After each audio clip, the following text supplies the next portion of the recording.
you're on, how does it happen?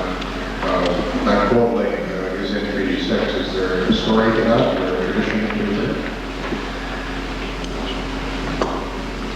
I could give you a snide remark, but I can't at this time. This is the time for it.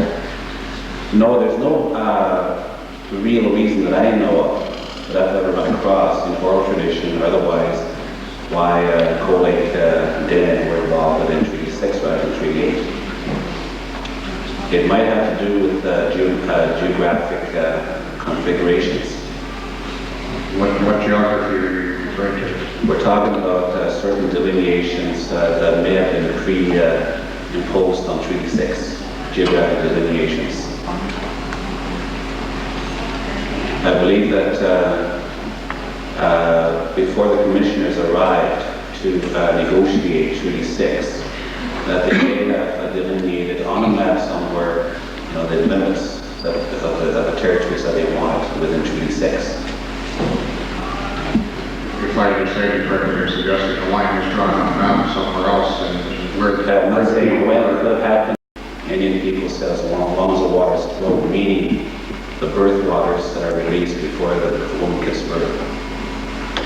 Which means as long as the Indian lives, as long as the human people, as long as the sun will rise, as long as the waters flow. And I believe that what happened here at Primrose Lake is a direct transgression against the agreements between our people and those negotiated on behalf of the Common in 1876. Have you undertaken a project to collect oral history from other elders in the community? Yes, I have. Yes and no. I am still very much knee deep into the stories of this venerable old lady. And if I could find the time, I would. I'm sure that the commissioners would welcome any other oral history that you could provide us with, or your recollections of information that you've received that would be relevant to the validity of this plan. Some of the statements made by elders in previous testimony to me stated that the lands taken by our headmen in 1876 ranged all the way from around Suckerville at Primrose Lake down to Anglin Lake. And this is according to my great-grandmother's stories that they did take land. She didn't delineate Suckerville, but they said that they did take land all the way up north, as far south as Anglin Lake. At Anglin Lake, and she specifies Beaver Dam in her story, there was a house built for her grandfather, who was the headman, who was left in charge of taking possession of treaty rations and passing it to his people. There's a huge house built on behalf of him by the government of Canada, which means that Anglin Lake was at that time considered part of the reserve. And that's about 2 or 3 miles further south. And her stories say that she wants to know why these lands were taken away. Willow Point and Cold Lake, for instance, is where her grandfather, O'Dye, or Jackfish, or the man who signed the treaty, is buried. So as is his father in turn, John Pierre.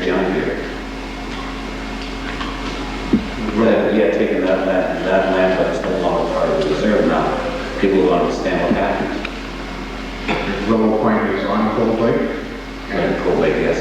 And it's not part of the reserve now? Well, somebody moved the boundaries in the interim. I believe when I was listening to the tape, there was a reference to Berry Point as well. Is that on? That's the one that she's, Berry Point, that's what she's talking about. Just to save a trip over to the map, Mark, is it marked by either name on the map now, or could you show us where it is?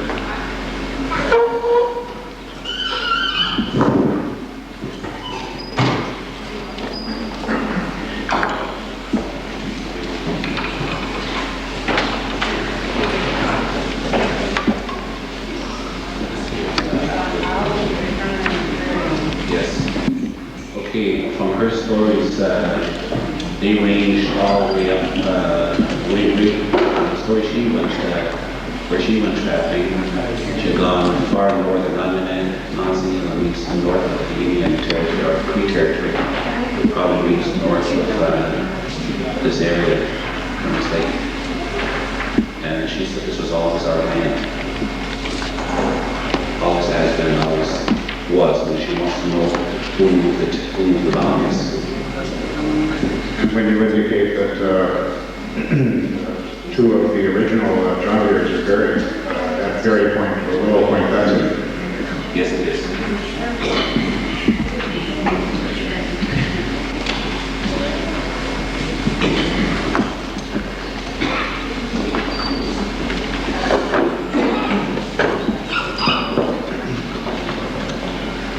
Just to follow up on that, do you know what is now the provincial park? Is it a part of the reserve as well?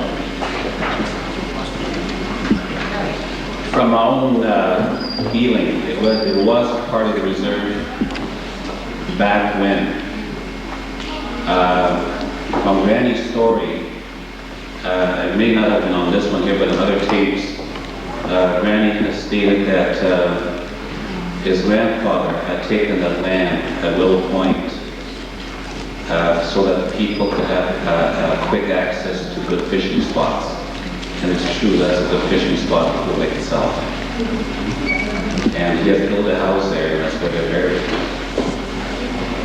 And the other house that you referred to on Angling Lake, that's between Lagoff and No, it's south of this reserve. Cold Lake is north, and Angling Lake is due south of Cold Lake. I think we had somebody in December point that out. Yes. When you talked at the time of the treaty that there had been great distress amongst the Plains tribes because of virtual annihilation of the buffalo, do you know anything about the situation of the Cold Lake people at the time? I'm glad you asked that because that's why I mentioned what happened to the Plains tribes. Now, the Plains tribes' natural livelihood was interrupted when the buffalo was destroyed and put their tribes under, like in your words, under great duress. As far as I know, between 1780, the original coming of fur trade through Mr. Janvier, and 1952-53, when Trappon was taken away, there was never any fluctuation in the economy. It always stayed there. People have never known hunger or starvation in the Cold Lake area. Not from the stories that I hear from Great Granny, or not from the stories that I read, or the stories I hear from the other elders. We have never heard of any famine or starvation. Unfortunately, of course, you did say there were deaths here and the Spanish flu epidemic as well. Yes, there were deaths from diseases that they had no natural immunity to. And that includes smallpox back in both the 18th and the 19th centuries.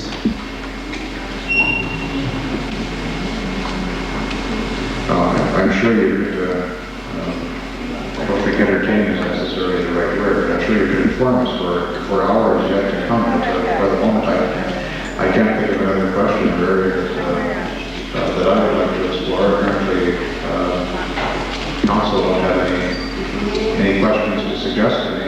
Again, as I said earlier, we would like to have the opportunity, if in your recollection you can think of information that goes to the validity of the Primrose Lake claims that you can provide us. Please don't wait for us to ask. Feeling the commissioners may have some questions, but I certainly thank you, Mr. Chairman. Thank you.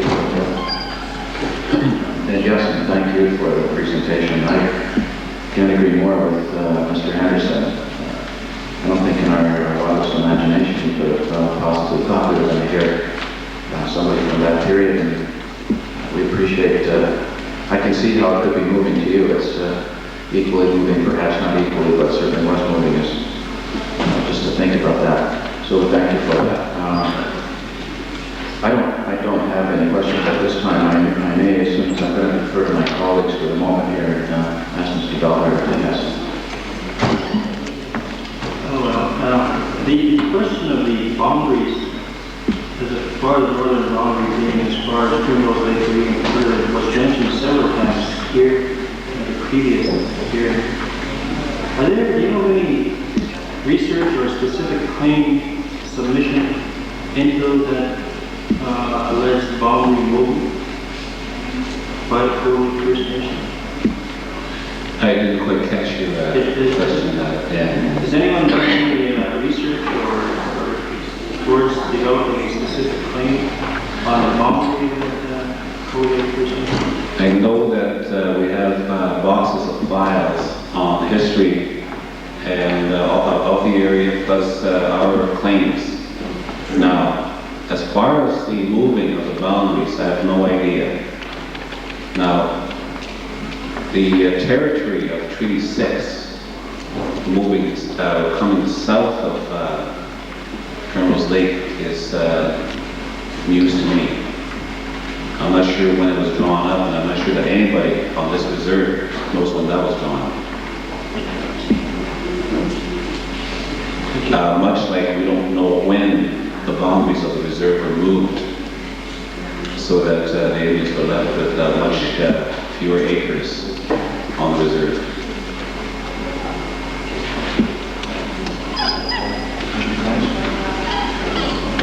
Yes, the name of the Primrose area has been referred to earlier in testimony as Hatui.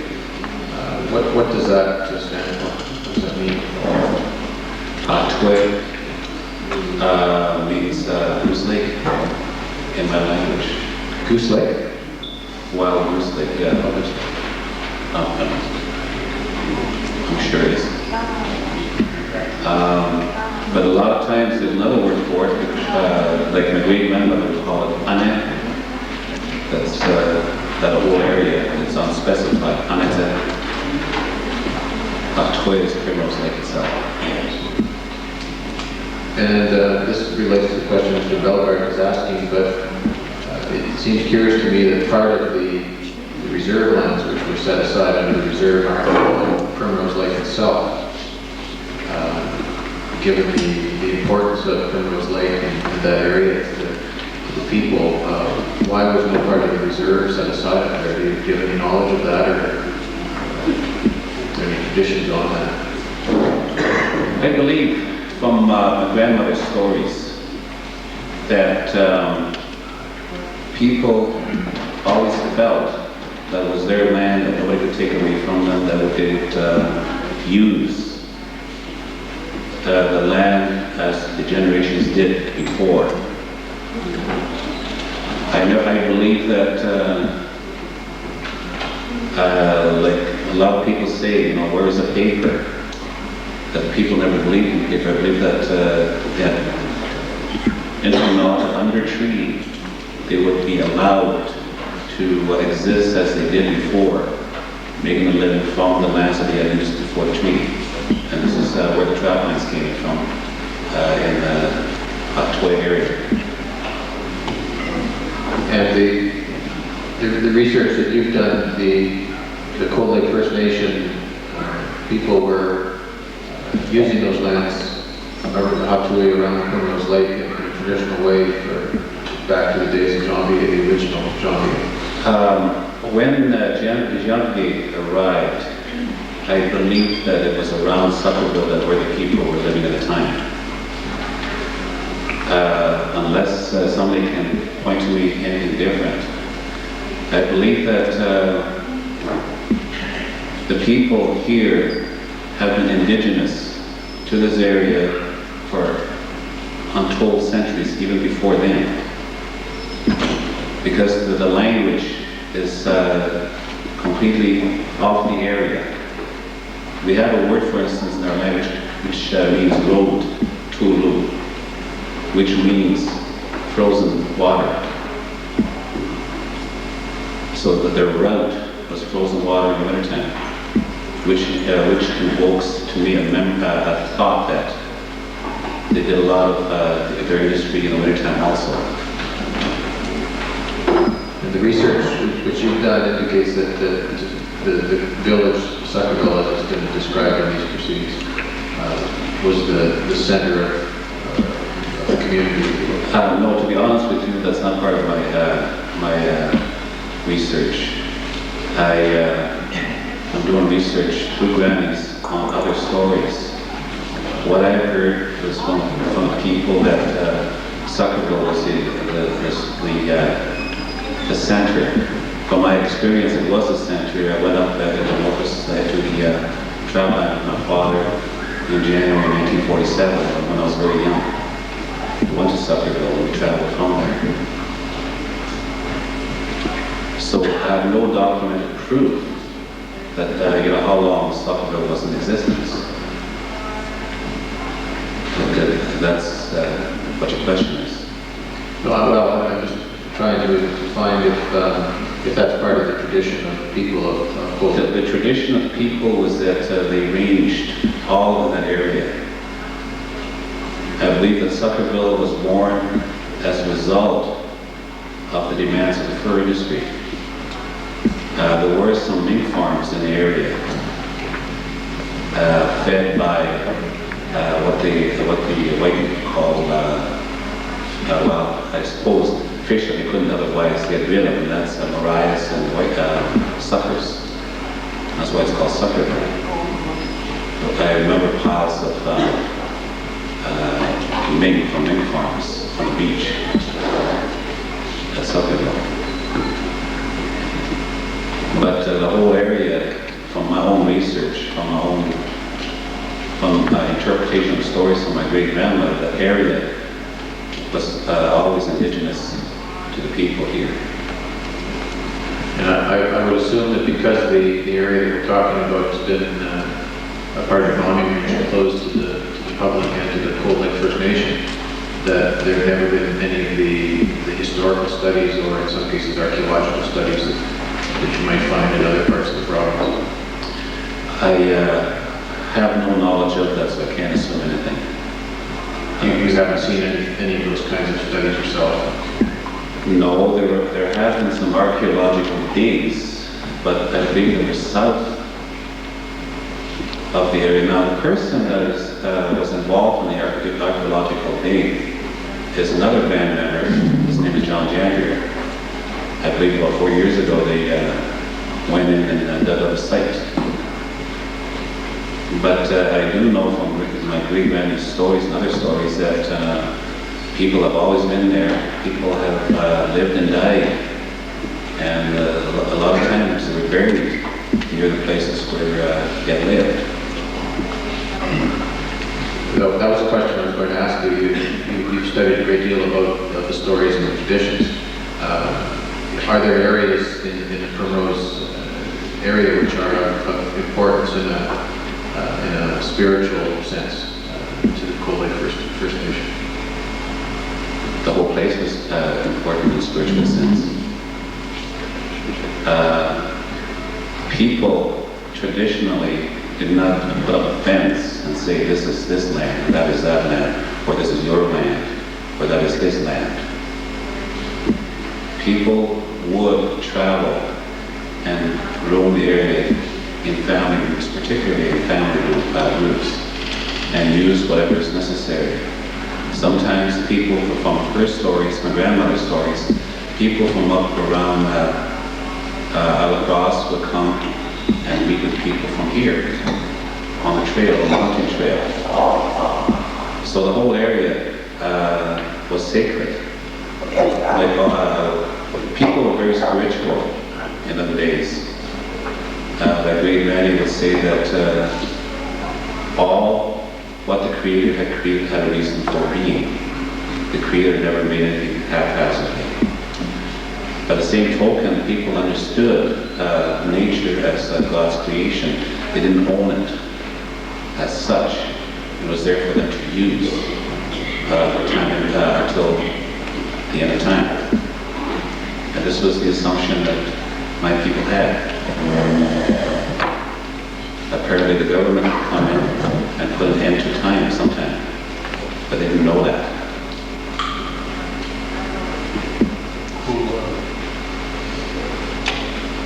Thank you very much. Thank you. Mr. Jacob, if I may, for just a moment, there's a few questions I'd like to ask. You've heard us, not only over the last couple of days, but when we were here previously, a lot of discussion has taken place around the period from 1952 right straight through to 1961 when the quitclaim was signed. And through all of that, is there anything that you can add to some of the testimony that's been given here over that period of time? I know that you've heard most of it, or quite a bit of it, and I was just wondering if whether or not you, in your research, or the people that you've talked to, perhaps your parents themselves, whether or not there's anything that you can add to what has been said regarding that period and about what people were feeling and what they thought they were doing. Mr. LaForme, all I can tell you is what my father told me, and he told me no different from what other people said today. I remember he received about $2,250 as his share of the quitclaim. Now, all I know also is that he told me his times are going to be different. He says, you cannot quit school because you will not be able to derive a living like we have done in the past. And you will suffer if you don't go to school. But he said from discussions between himself and my mother that I gathered that the so-called bombing range was going to remain in their hands for 20 years, that this was being leased from us.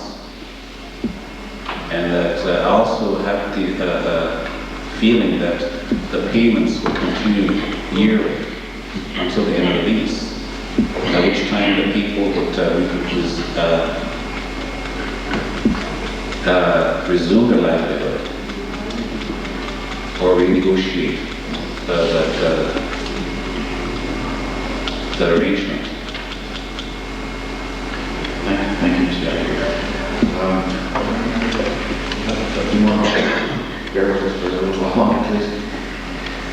Just when Commissioner Prentice asked you a question about how long people have been in the area, you referred to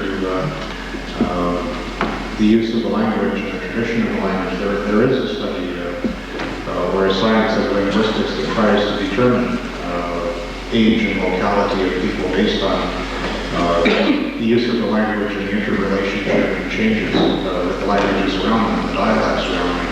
I was wondering if you were aware of that, or if you were referring to that in some sense more particularly. Do you know if any linguist has done such a study in relation to the Cold Lake Indian? Not that I'm aware of. We deal very heavily in the stories that the old people told about, the history of the people. Now, from their stories, Chippewa people traveled extensively, always coming back to this area.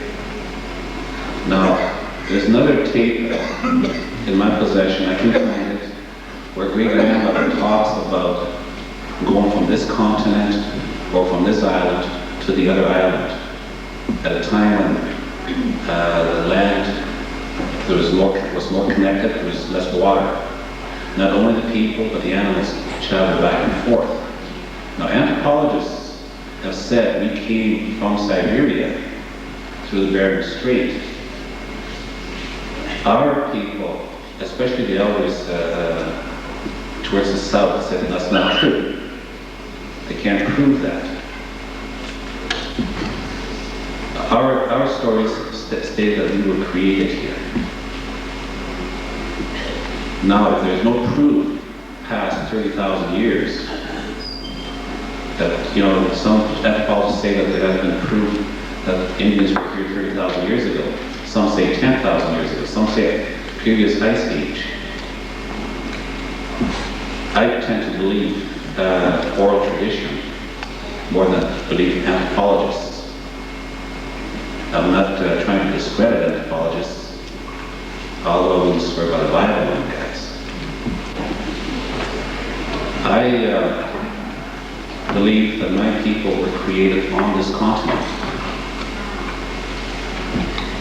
until somebody can actually find proof that was created over there. But her stories say that we travel back and forth. One interesting note, and I don't want to keep the commission or anybody else too late, is that for many years, nobody knew what the term Hochelaga meant. Some linguists thought that it could be Huron, others thought it could be Iroquois. Some thought it would be a combination of Huron and Iroquois. Hochelaga is the original name for Montreal. In our language, it means on the shores of the point, Hochelaga. Our people traveled extensively in the days previous to today. When they brought their furs in, a lot of them would travel by wagon towards Winnipeg. A lot of them would travel by canoe. And at the time when the York factory was first discovered through what cotton out Twirly Martin, people did canoe all the way up there to shop. It was their way of going to the local Red Rooster. But they traveled, like my grandmother says, they traveled by wagon as soon as the grass started to grow in the springtime, and they would come back when the snow flew in the fall time. So there was a lot of movement back and forth, but this was always traditional Dene territory. And there was a lot of competition, a sense of fur trade between the woodland Crees and the Dene people over the fur territories, especially the prime beaver territories.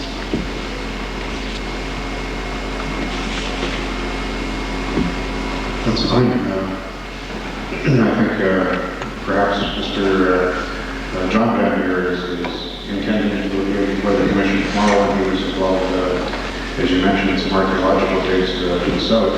Perhaps he'll be able to round out some other information as well. But thank you for that, and I have no further questions. I don't think there are any more questions, Mr. Jacob, but I certainly want to thank you, and I also want to say how and that the testimony you gave is fascinating, and it's, I suppose, more fascinating with respect to this remarkable person that we have on the tape here that was able to, I think it's quite remarkable to sit here and listen to evidence from our testimony from somebody from that period, and for that we thank you. I also thank you for spending the time with us and taking the time to come and share that with us. It's most enlightening and, as I say, fascinating, and for that we thank you. So, if you could be excused. Before I'm excused, Mr. LaForme, can I just add one more point? Absolutely. Our people have taken to date a lot of energy, a lot of time, spent a lot of money trying to redress this very unfortunate situation with the long-range Primrose Lake trapping area. And I hope that this is the first step of a positive outcome in favor of something that's at least justified for our people.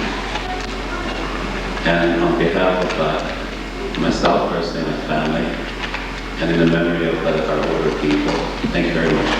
Thank you.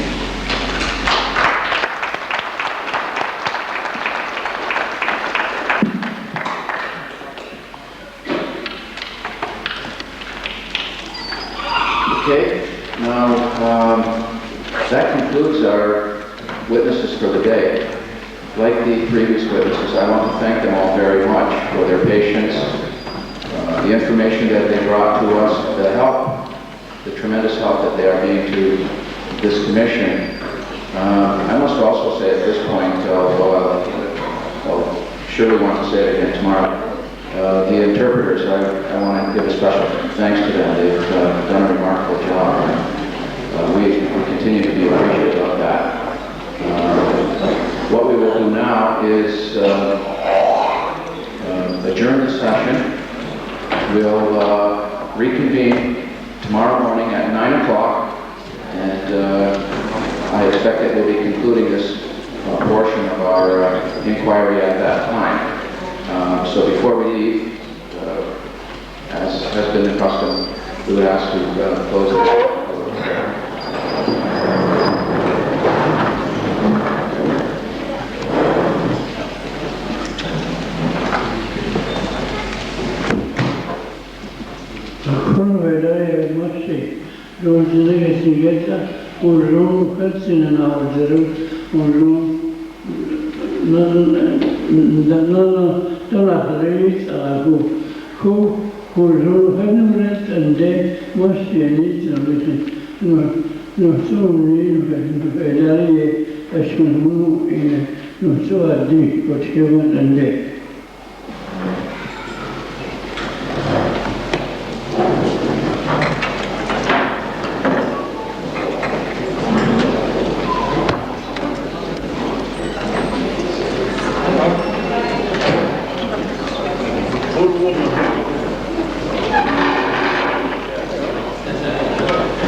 The maker, the theater, that's for any use. Now, I don't know what happened in the transaction of the treaties. I don't follow that part of it because it's done by jurisdiction. Do you know anything about the treaty at all? Not too much. I don't read up on it. Well, had you heard or do you recall that when you were young that your right to trap in that area was protected by your treaty? Does that? Oh, yeah, that part, yeah, I do, yeah. I do, I don't know what section or what paragraph it's in, but I do, just from what I read it. To your knowledge, were the people that were in that area, would you say that that was their view as well, that their right to be there was protected by the treaty? Exactly. That was their livelihood, and that was their, it was there for them. Now,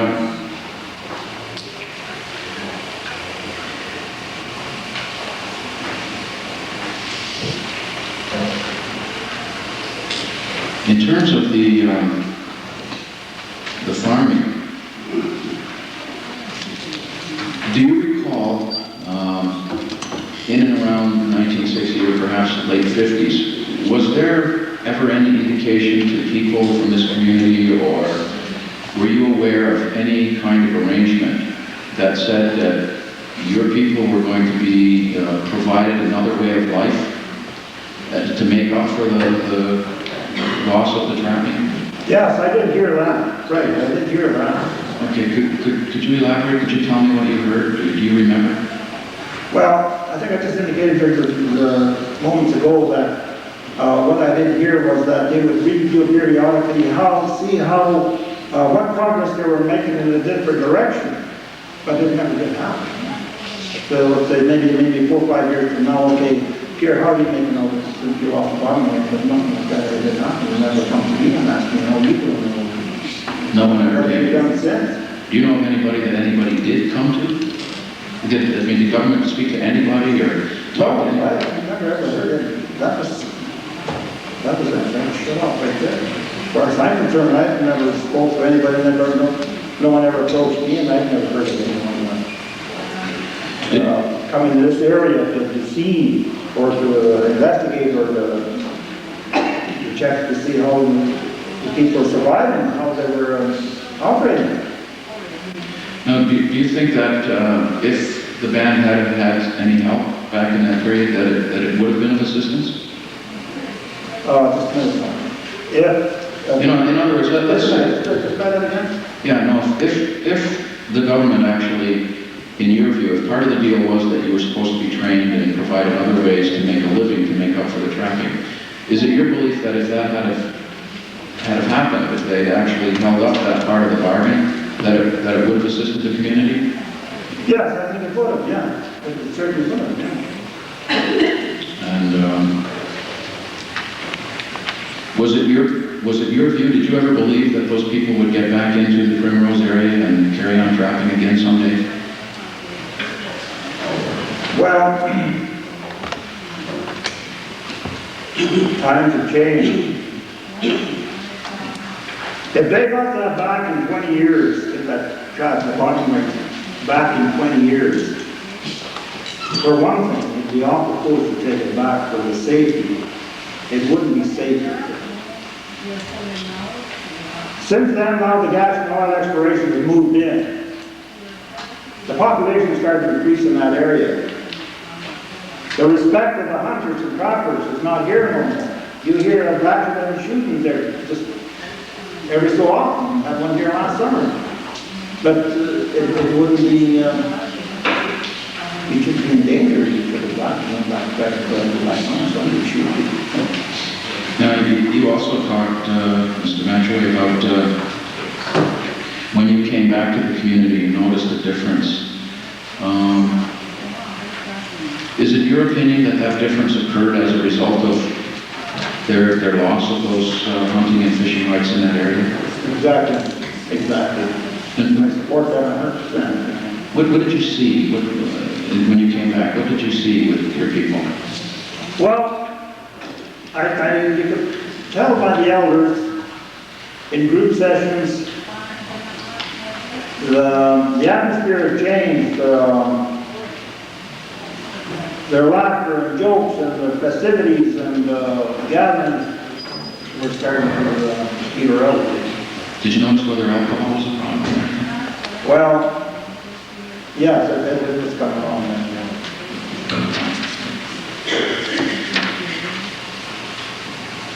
Now, do you know of any efforts on the part of the band, perhaps by the council or anyone, to get some help from government to try to get some economic development programs going during that period, like right around the late 50s, early 60s? Do you know of anything like that? No, I don't, because I wasn't here, and I just lost communication with the administration here. Okay, and finally, do you think if the assistance was there today, that this community could improve even greater than it is? If the assistance from government and the participation of government and to go back to that agreement, if that was part of the agreement, was to assist this community in finding other ways of economic development projects, do you think if that assistance was there even today, that would greatly enhance the opportunities of this community?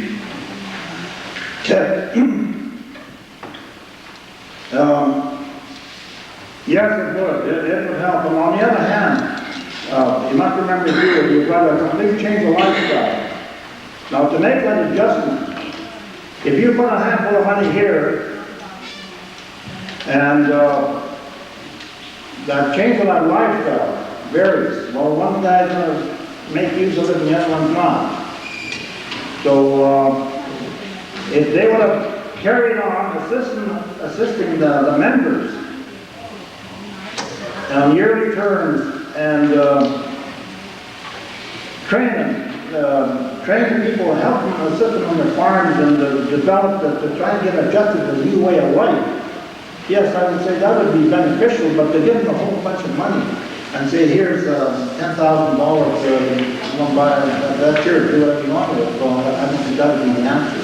But I would say certainly training and gradual assistance would change our lifestyle, and I'm sure they would get adjusted, the members would get adjusted a lot sooner. Okay, thank you, Mr. Matthews. Those are all my questions. Commissioner Belcher, do you have any questions? Good morning, Mr. Mayor. What was the name of your unit that you visited the Canadian Armed Forces? Not exactly.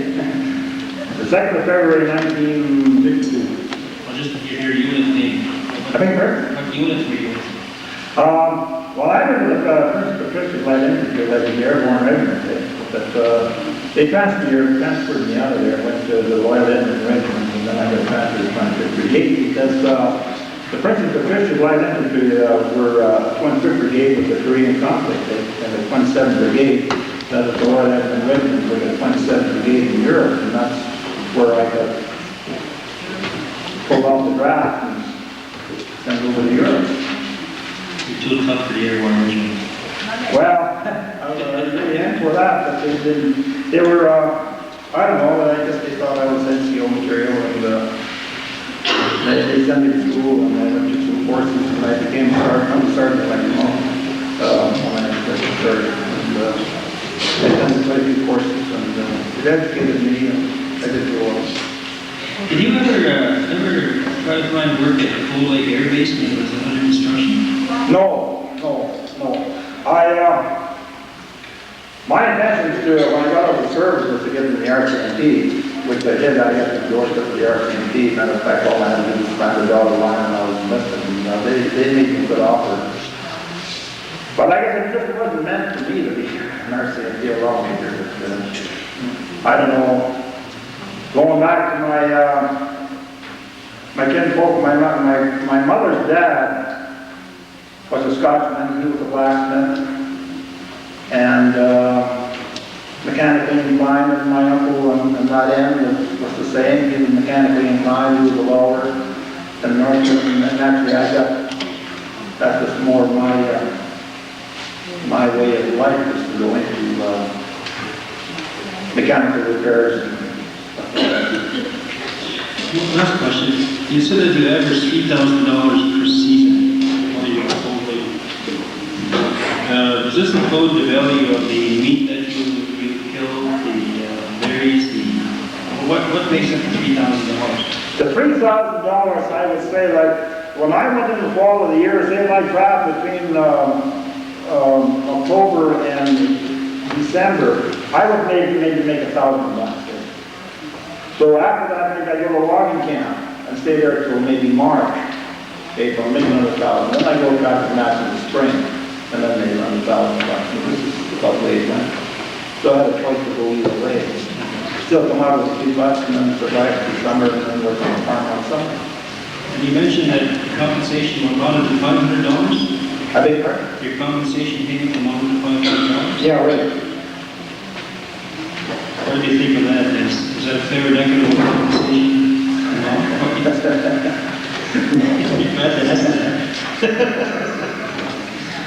No, I didn't even look at it. I never received a check. I didn't get my dad here that take it up to pretty soon.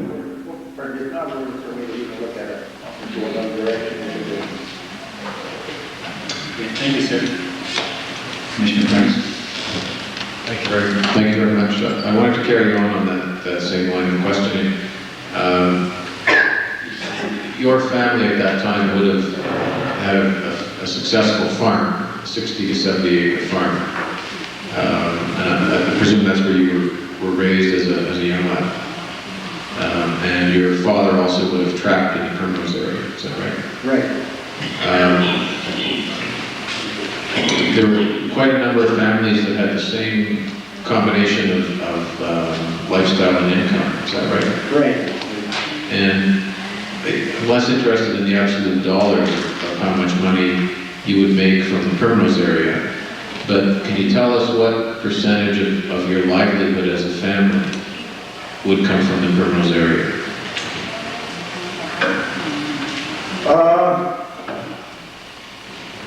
You mean the amount of time spent? Or in terms of, I know it's a difficult question to answer, and maybe it does come down to the dollars, but your livelihood as a family was very much dependent on both Primrose and the farm which you had. I'm trying to get an idea of what was more important, where most of the family income and the things which you needed to live, and some of that was gain, I understand, where it came from. picture somewhere. Would the farm itself have produced a significant income? Or did what you did on the farm, was that for the use of the family? Well, it was it was a combination of both. The hunting trapping was a lifestyle. That was more important. Farming was more like a secondary. It was something that you had to get educated in. Trapping, you already knew that. That was something that was number one. Trapping and fishing, that was number one. That's what we did. And farming was more or less a secondary. So the trapping was the principal way in which your father, for example, would have earned his livelihood. Yeah, certainly, exactly. And the money which your family had, the cash which your family had to spend and to buy things, that would have come from the trapping and the fishing. Yeah, right. It would not have come from the farming. No. And your family trapped and fished in the area north of Primrose Lake, did I understand, there near Martin River and Musquet River? Oh, yeah, but right in the Primrose Lake area. Yeah. And you had trapping cabins there? Yeah, right. Thank you very much. It was very helpful.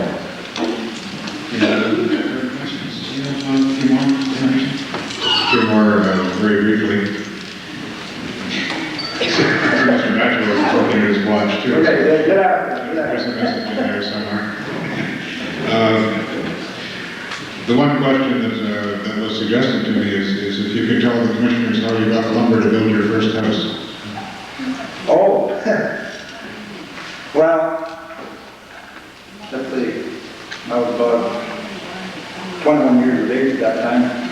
I worked a logging camp at Loby's logging camp up north there, Primrose Mountains. My dad did logging camp there. And they cut up a bunch of lumber. I worked there the whole winter. That particular winter I worked there the whole winter, right from October to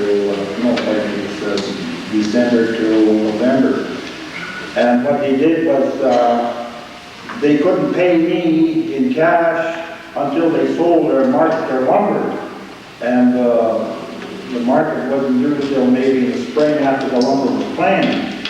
So they couldn't pay me. So what I did was said, well, give me a voucher to the store where I could get a line of credit, and you look after that for me, and 50%, and then 50% give me in lumber. So they did. So they hauled some lumber over to my place, and I told them to sell the grain and took a shack. And took the grain in the shack. And that's how I got my building. And those house too. Of course. We haven't been here in 50-degree below weather. We'd certainly want something around here. I just have one other question, and I hope that you can help us with it. We don't have this on the record, and we've got to write a report that a lot of people who've never lived in the north have to read. When you say you were out in Primrose Lake and you were hunting and trapping and everything else, and there was no waste, I hope we can clear up the fact that that means to me that if you caught a beaver, you would skin the beaver, stretch the hide, and eat the beaver. Is that no waste? Is that what you mean by that? I haven't sort of remember the beaver, no. What would you do with the meat then? No, well, then hand it over to the granddad or something. You did dress it. Yeah. You did dress it, you know. I mean, you didn't dispose of it, no. You dress it up and you take it over to my granddad and he take care of it. I myself am not fond of muskrat, but the same thing would apply. The same thing. And, I have never been hard. Geez, I'm hungry. Okay, go ahead. before we deteriorate to a cooking class, you also said there was something you did with the bones too. What was that? Well, the bones, of course, the antlers, you know what they do with the antlers, you know what the trophy. This portion, the lower from the knee portion of the loose legs is used for tanning hides. They take the inner liner of the hide, the inner liner is sort of a, maybe somebody has a name for it, I haven't a name for it. The flesh, yeah, they stop that way with the bone, because the blade will cut the hide, and this don't, it just Well, I springs. see you use the lower leg to make the scraper because that won't damage the Yeah, leg right. of the scraper. Yeah. Okay, thank you for helping us with that. As I say, we haven't gotten into it before, and I think I know why now. Those are all my questions. Thank you, Mr. Chairman. Thank you, sir. Yes, thank you very much.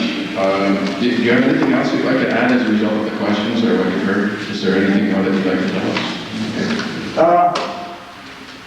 No, I know I missed a lot, but I can't do it. You've been I just want to thank everybody that, everyone here and taking up their time and my time, and hope that we accomplish some favorable results. Well, we're And I hope delighted. I contributed some value, some help to you, but I think I speak for everyone here that you've enlightened us a great deal.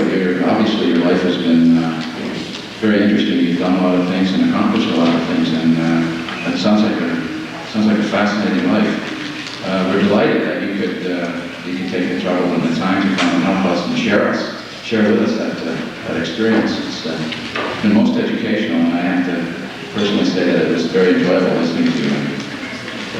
You've been a big help, and for that we appreciate it. Thank you very much. Thank you, sir. thank you. Okay.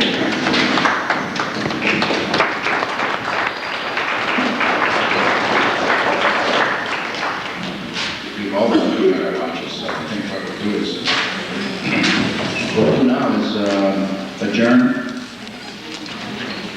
And why don't we reconvene at around 2:15? 2:15, so we'll stand adjourned until 2:15.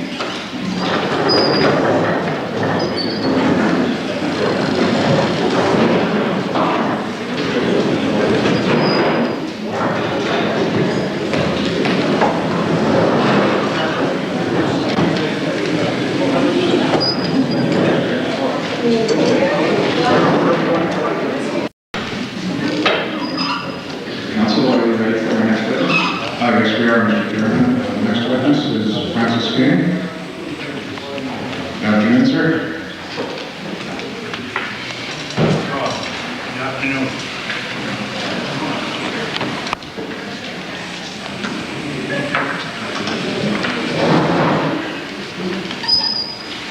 Sir, I understand you're now 59 years old? Yeah. And as a young man, you spent time in the Fairhouse Road area? I left school in 1949. The spring of 50, that was 1950, spring of 50, I left school. And the fall of 1950, I went back with my dad to their crop line. And I cropped with my dad from 1950 to 1952. And do you recall any interruption of the trapping or the life of Fairhouse Lake in 1952? In 1952, if I remember right, there was a couple of guys that came in on a plane, and they were talking to my dad at the time, and they were telling my dad that they were there Indian Affairs or the government or whoever they were representing. They were talking about taking away, there'd be no more, there wouldn't be trafficking any longer after this or that, they would be getting paid for their equipment. And they were taking inventory list of all the equipment that my dad had. Snowshoes, guns, and everything, you know. And I had snowshoes at the time, and a gun, and everything. It's all, they all took everything on paper. And that spring, I think, I don't know what time of the month of that spring, but he got paid, he got compensated for his equipment. And since I didn't have any license or anything, I was just sort of a solid partner to my dad. According to my honest, I seen it that they took part of his money, I think in the amount of $470 out of his compensation, and gave it to me. And I got that money, $470 for 4 years.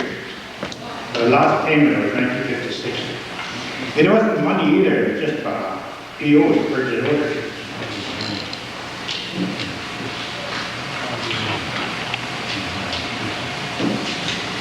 Prior to creating the range, did you have your own driving license? No, I never did. I was in school, like I said, in 1950. I never held a license or of any kind, even fishing or. And you're quite confident that the money that you did get by way of purchase order was in fact compensation that was intended for your father? Yeah.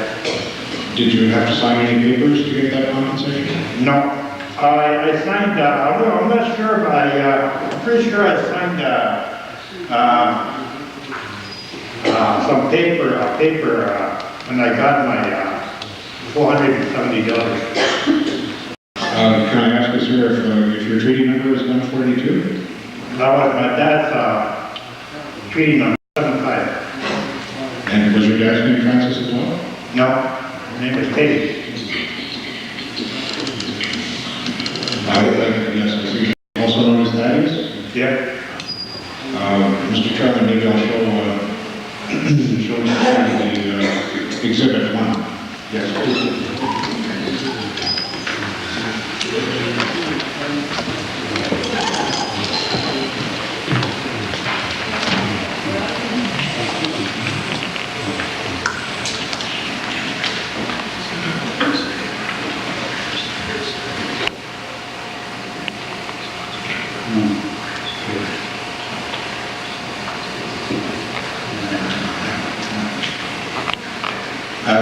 Okay, the reason why I had my dad's treaty number, I think in them days, in order to get your treaty number, your own, you had to be 21. And I was under 21, not at that time. So I didn't have my own treaty number. Mr. Chairman, Stanley's looking at Exhibit 1 at the point where apparently both his father and he are indicated under the Sentry number 142, which is third page. I'll ask you now, sir, if you recognize that as your signature. Yeah, it is. And do you remember signing that at all? No, not after 40 years. Just to show you the first page as well and ask if that jogs your memory at all, or if that no, can reflect anything about it. No, it doesn't bring back anything to me right now. Like I said, 40 years ago, this was 1956. And the thing here too is that the time we were made to sign these things, it just give us a piece of like this one here. This is the actual signature. They just handed me a paper like this here, you sign here. No, I never bothered to look at what was written on there. But like I said, my dad did all the negotiating. never got involved. Do you remember if anybody explained what the signature was for? Or No. I'll just go back to my usual place.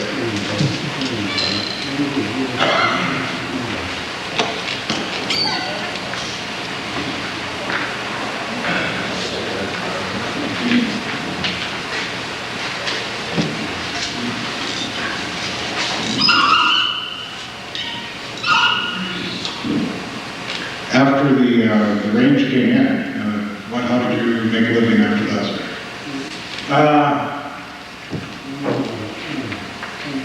I think we've been, during the time of from 1950 to 1952, 53, when we were trapping up there, the trapping was no good. I went to tight camps, but the village I was close by, about 7 or 8 miles away, which are called, people used to call it Suckerville. And that's where all the fishermen was a sort of a fisherman's village. And I used to go down there and look for a job, and I did get a job fishing. And I did that during the winter months, and if not that, well, I went to tight camps. There was several around the area, so there was no shortage of work in them in the winter time or any time at least. And Suckerville, as I recall, is right on Primrose Lake. That's Suckerville. I could show you on the map, but it's a little village. And are you saying that you were fishing there after the range was created? As a hired man, I was fishing there. I didn't have my own license or nothing, I was just hired by the day. And how much fishing was permitted in there at that time? Well, I wouldn't know. I got no idea how much fishing,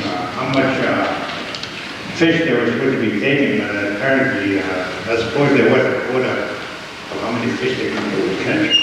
I don't know. And were the tie camps that you worked in, were they also located in the area wetlands right? Yeah. And Most of them. And were they open after the range was created? No, I don't think so. I think it was open from maybe to 1954. We used to be working in Long Bay, a place they call Long Bay. We worked for a company there, cutting ties. And they were excluded from the range after 1954? Whether they were excluded or not, I don't know. Once I got out of there, I never looked bothered to it. Did you ever go back to Suckerville after that? No. What other sorts of work did you do after that? Well, I wandered around quite a bit. I went to working around Dawson Creek, BC, Jasper, and all over, wherever we could get to wander around Lethbridge. From 1956 to 1961, I think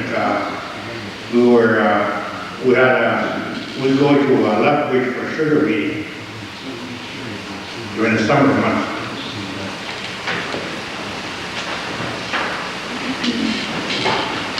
Were there other times that you were allowed back into to the Primrose area?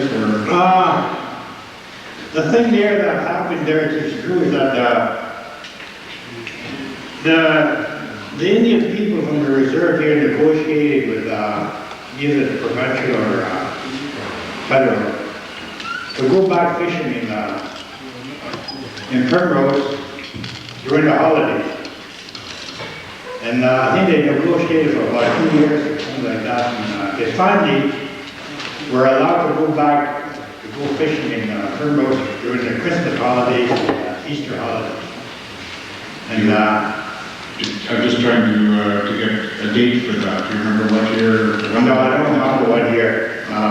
Anyway, they did go back up there.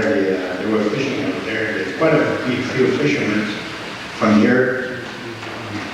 And later on, they got phased out.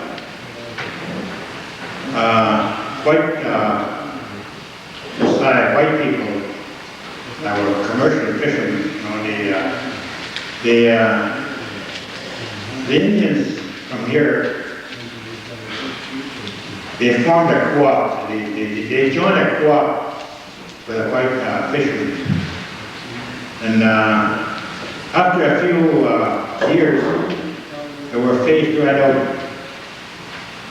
They were voted out of white road. Anyway, I don't think today there's no commercial fishermen in Cold Lake in that co-op at all. And at that time too, I remember my dad, he got a flag from the Armed Forces, the Air Force. It was a big orange flag, it was bigger than a square. And they got permission to go hunting during the season, during the Christmas season, to go fish, go hunting moose or something. And wherever they were supposed to be hunting, they were supposed to spread that flag out on the ground, so that they would know where they were at. I remember my dad having that flag. And after were you involved in the negotiations for compensation? No. In 1958? No, I wasn't involved. Did you subsequently become a member of council here at Cold Lake? I became a council in 1968. I was elected in 1968, and I stayed there till 1982.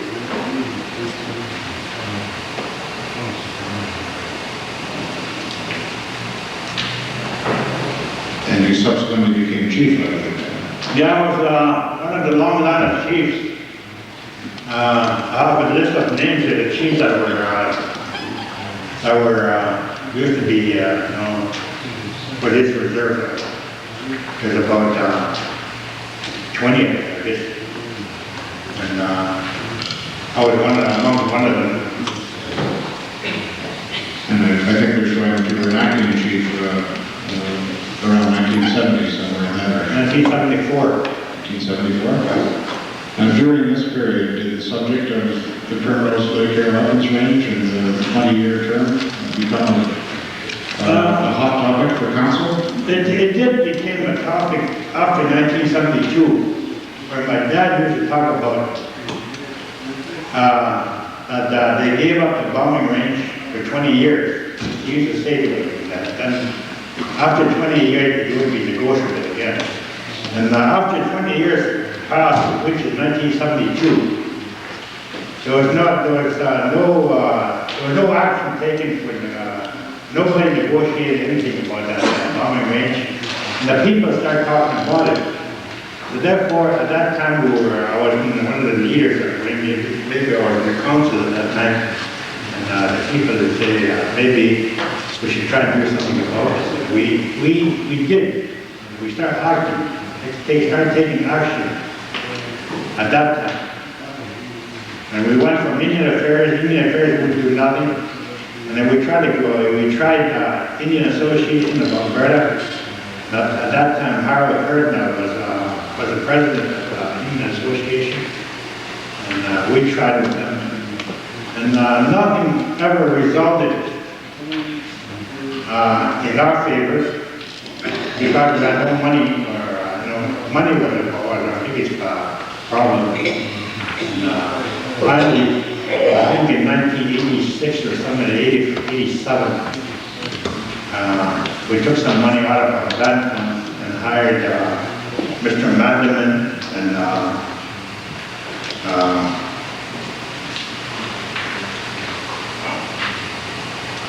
John Cormac, I think his name was, and they started taking action only then.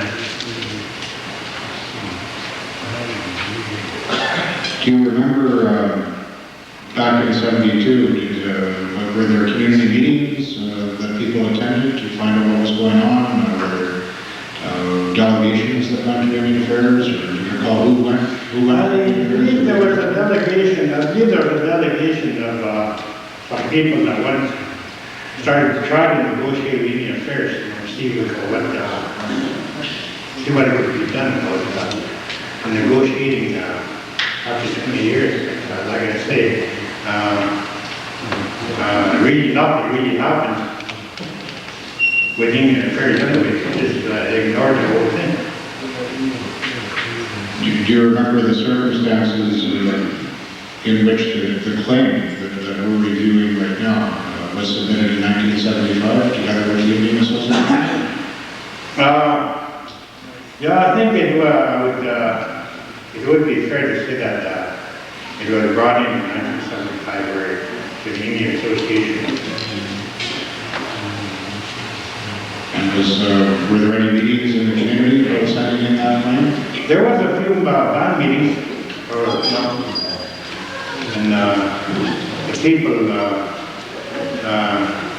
it was the people that approved that we take money from our band to hire lawyers, to hire people to go after this claim. Would those meetings have occurred around 1975 or before 1975? Well, around in, yeah, it would be in the summer that people really start talking about the claim. And do you recall what people would say at those meetings about the 20-year period leading up? What was the position that they took?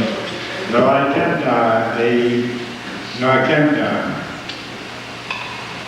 recall what they were saying. Do you remember if any government people attended these meetings to hear what people were saying? There was that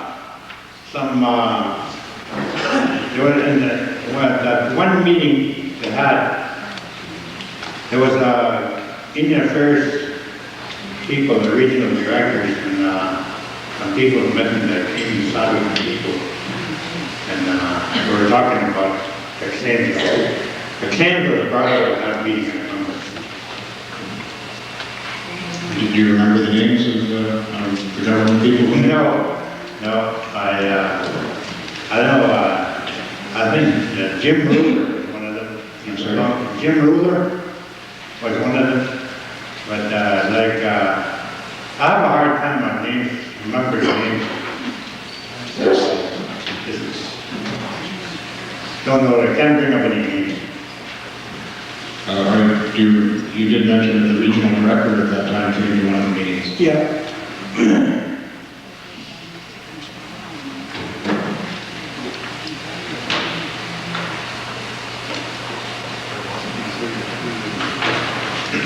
We're just collaborating here. We think the regional director in 1974 might have been Fred Walkley. Yeah, it would be one of them. Yeah,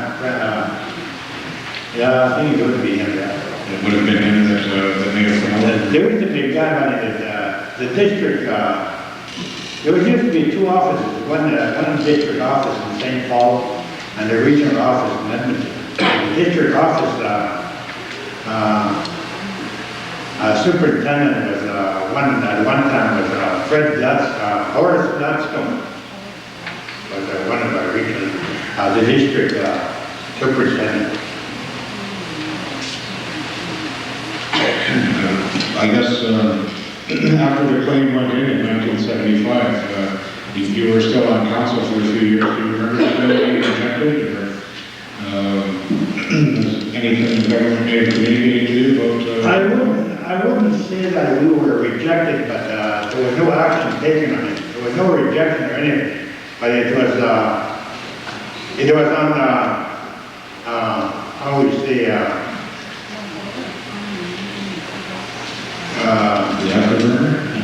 yeah, we bring in our claims and everything, and we bring it into them. And they say, we try this, we try that, but nothing became, no result. That's fine. That's a period of council activity that we haven't had any talking about so far. And I thank you for bringing that to us. I don't have any additional questions myself at the moment. Maybe that some of the other council do. They're shaking their heads, and certainly the commissioners do at least. Mr. Chairman. Thank you. Thank you, Mr. Chairman. I'd like to get perhaps back to that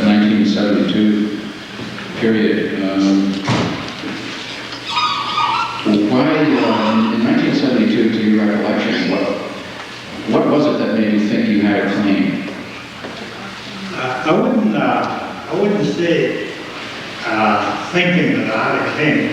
I think,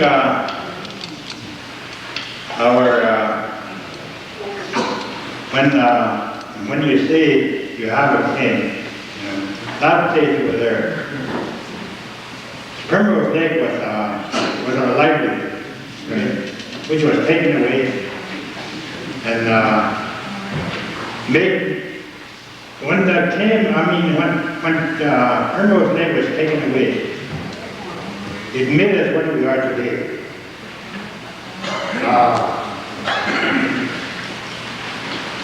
We used to be proud people. We killed our pride, killed our culture, killed everything our religion, and we stood for it. We used to be proud people. Today we're welfare people. We live on their welfare. We wait for our welfare every month. It's not that. There were very few people that have jobs here. There's very limited jobs. And most of our people, like I say, they wait for welfare. And that's what they turned us when they took our common range away. That's what they did. They turned us into welfare people. What did you want? Can you recall what people wanted in 1972? Did they want to go back into the territory? Well, some of them were talking about going back if we ever got a chance to go back. And some of the people were talking about it. It would be maybe worthwhile going back. But personally, I think it would be my way to plan to go back into traveling, because the way I learned in them days, the way my dad taught me how to make a living in the bush, trapping, fishing and all that, is different today. You go back trapping. If I went back out there and started trapping, and if I went back the way I was taught by my dad, I think I would be in jail. I think I would be in jail this week. Because the equipment that we use in them days are gone today due to some group of people which they call Greenpeace. They banned a lot of I think they hurt a lot of people by forming that group, and they could hear all over that about Greenpeace restricting and banning traps. You got to do everything all over, all new, everything new. So I think I don't think I would personally. I don't think I should ban trapping. But in 1972, people from this community wanted something, and I'm curious to know what that was. In 1972. So you said the negotiations. I think in 1972, when the government, when Indian Affairs in 1952 promised to the Indian people that this bombing range would be negotiable again in 20 years. I think they were looking forward to that 20 years. And after that 20 years came, there was nothing done about the negotiation. So I think that's what they're either really going to be compensated by money or give land back or whatever. But they were. Did you bring people in or ask people from Indian Affairs to come in and speak to them about that in 1972? Yeah, we did talk to Indian Affairs, and we got in Indian Affairs to talk about it. All right, what did they say? What did they tell you? Well, like I said earlier, that we met with them, and they just said that we'd see what we could do about it. That was about it. Just go see what we can do. Yeah. And what were they going to see what they could do about? Again, I keep wondering whether or not it was, did you want to say that the lease is up now and we want to go back, or even in 1972, forget Greenpeace for the moment. Okay, you go back after 1972, like I said, the people are waiting for 1972 because the 20 years are up. Right. And they either go back trapping or else they've been further compensated, I see. And that's what they were looking for. And I think that's what we're still looking for today. And then Indian Affairs told you we'll see what we can do. Yeah, that's right, but I never did nothing. Okay, did you keep asking them afterwards? Did you keep? We kept, until today, we're still asking them.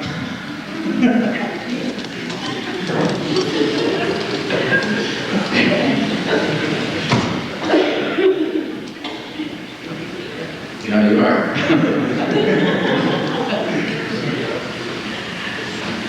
Okay, now, when Indian Affairs, do you remember who it was that came in from Indian Affairs? Like, did you bring anybody in from Ottawa, or was it just local people? Just local region from Edmonton or the district office of St. Paul.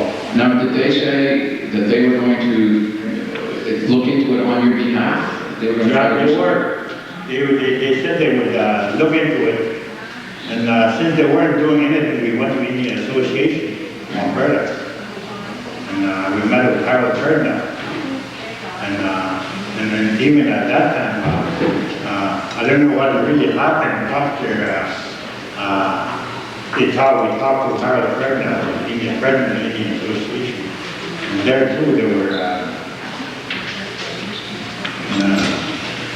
and again, during that period, if you can remember, I know it was a long time ago,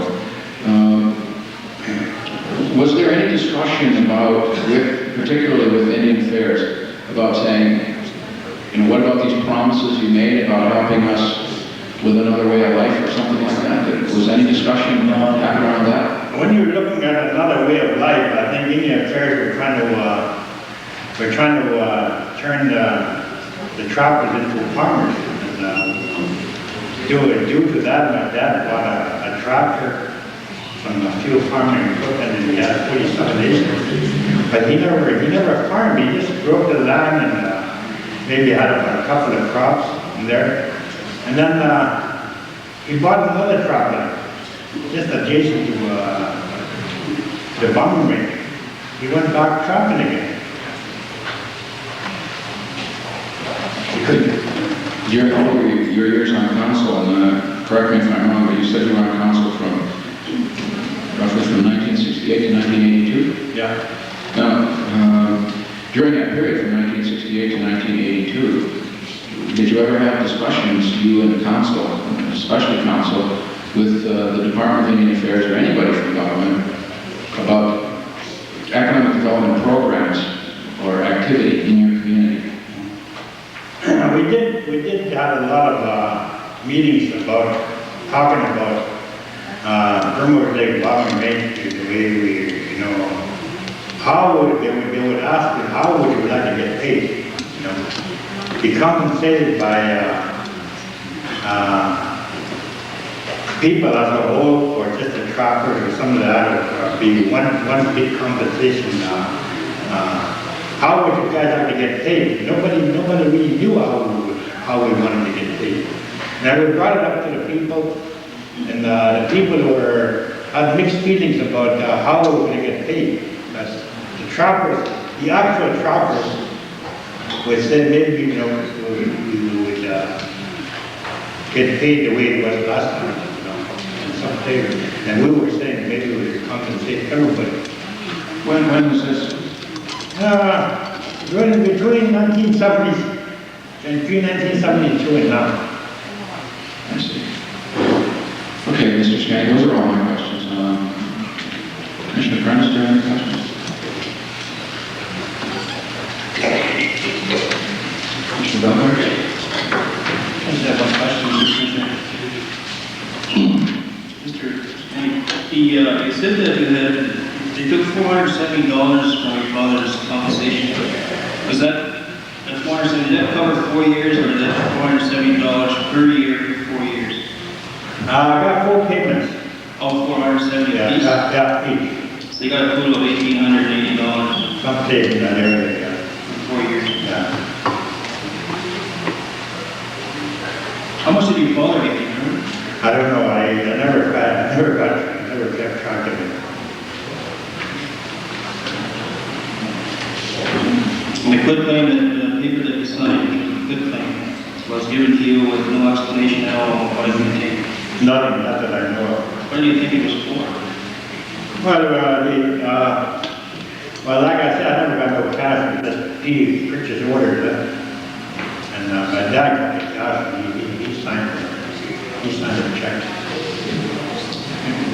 Did you ever meet with any of the other First Nations during your 1972 negotiations with Indian Affairs? Yes, we did. I think we had a meeting with Canoe Lake Chief and Council at one time, talking about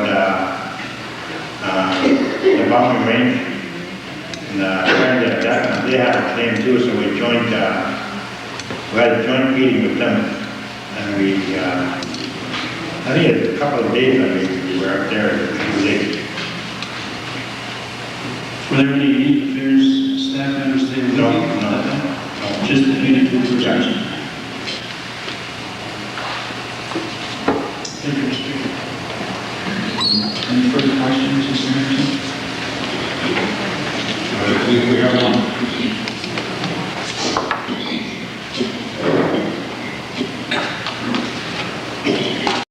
A period of, was it 3 or 4 years in a purchase order? You were able to use the money by getting purchase orders. Do you remember what you had to use the money for? At one time, we couldn't get any money on the purchase orders, but there was a treaty date here at one time, and I needed some money. So I bought a calf from one farmer, and an hour after I sold it back to him. Did either of you make any money on this transaction? No, I didn't make it. I needed money for something else, maybe for, I don't know what it was, but anyway, I bought that cow, and I sold it back to him about an hour after. For maybe 10% less, but I had some money. I think we understand the answer to that. Thank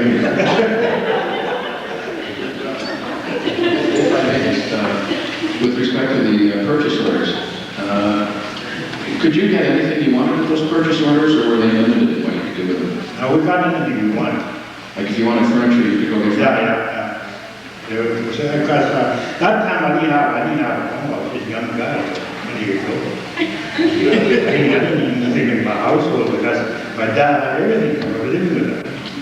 Just a matter of curiosity, were you 20 when you bought the car? I was about 21.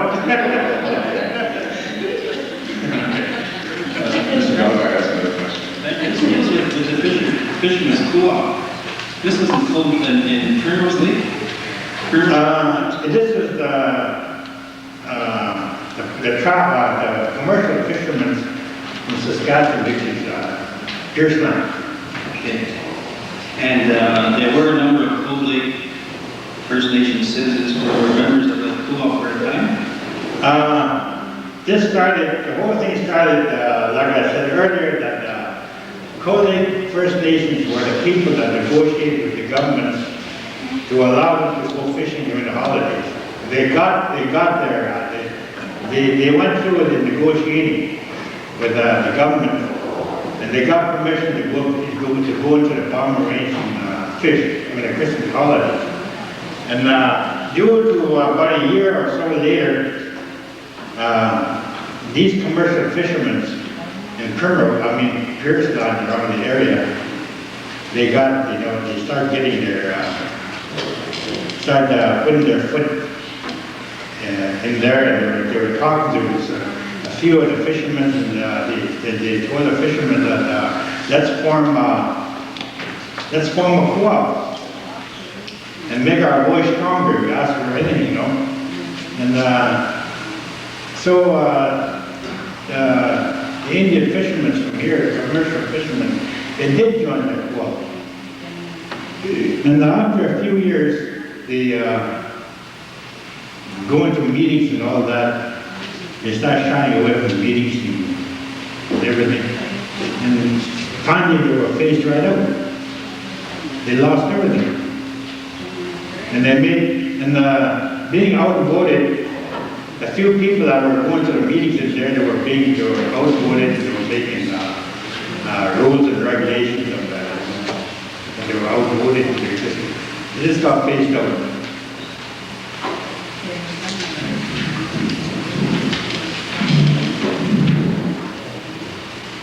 That was after 1956, right? When was this? When was this co-op formed? I don't know, the years, I can't exactly, I can't name the years, what year. It was after the creation of Primrose Lake Park. Right, after they lost that long range. Thank you. Those are all of our questions. As a result of those questions, is there anything else that you'd like to tell us, or is there anything that comes to mind now that we maybe got to know? Yeah, maybe, I have some questions, and I don't know if it would fit into this,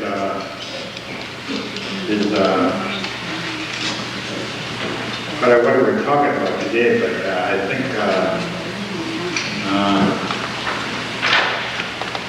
we talked about this claim with, we had a few meetings with local commanding officers at the base. I had a meeting, I think twice or so, and we talked about this thing. And he filled us in on some of the things that were happening. And the thing here is that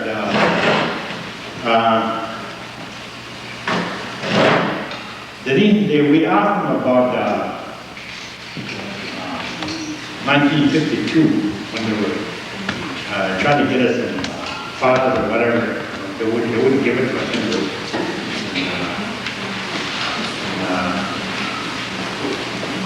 The thing that happened with them was the thing that really, out of curiosity, when you get oil companies in there today, all the oil companies are inside the bomb range. How much does the oil companies pay their provincial government, Voice of Saskatchewan in Alberta, for the exploration that they're doing in that area inside the bombing range, you know? And I'm just bringing this up so that you can have it on, that this question is brought up by the side, you know? And I think if I know for a fact that these oil companies paid so many millions or maybe even to the provincial boards of Saskatchewan and Alberta for the oil exploration.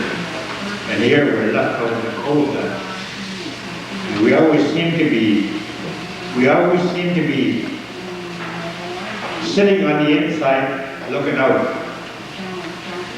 And everything is happening around us, and yet the people of this reserve is sitting there doing nothing, and nothing is happening. Even around the area where we have oil companies, right around the reserve, and nothing happening on the reserve. And we have Department of Indian Affairs sitting in Calgary under Indian Oil and Gas. These people are supposed to be working on behalf of the Indian people, and yet they're not doing anything. Like I said, us people who are sitting inside looking at everything on the outside. And I tried to talk to, I had a couple of meetings with Ernie Isley, our local MP, try to get something, see what we're in, try to get something going on a reserve, get some money or something like that. And he walked out on me one time. He said, walk right out. I didn't come here for that. And he wanted some land on the reserve. He wanted to build a road on the reserve, cross the reserve, and he wanted some land. And I told him that if you want some land, I told him we don't want his money. Just give us some land, more land. If you can't do that, he said, you're wasting my time, and I don't want to waste your time also. And he walked right out. And I hope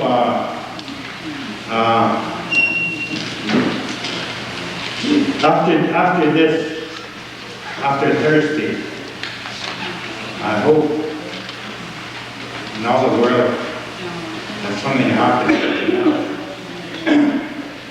I hope something happens for the benefit of the Cold Lake First Nation. And I'd like to thank you guys for hearing me today. And here, I think it's about time that the government of cabinet start listening to our needs and stuff like everything like that. And I just want to say thank you very much. I have a lot of things to say, and like you say, I left school in 1949. I was 16 years old, and I went to grade 7. And if you're in them days, there was no follow-up after that. If you're grade 8 and you're 16, our limit was grade 8, and our limit was 16 years old. I was 16 years old. I was grade 7, and I got kicked out of school. And today it's different. You can go to university, college, and all that. It's a big difference today.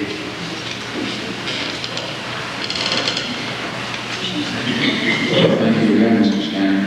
We certainly appreciate very much you taking the time to come and speak to us, and particularly on a subject, as Mr. Henderson indicated, that was the first opportunity we've had to talk to people that were in as part of council during some of that period. So that information is very valuable, and we thank you very much for coming here and sharing it with us.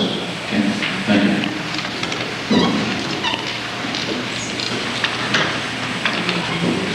Okay, Mr. Henderson. Mr. Chairman, the next witness is Mr. Maurice Grandlaw. And with your consent, our own Mr. Maurice will carry on as counsel for the time.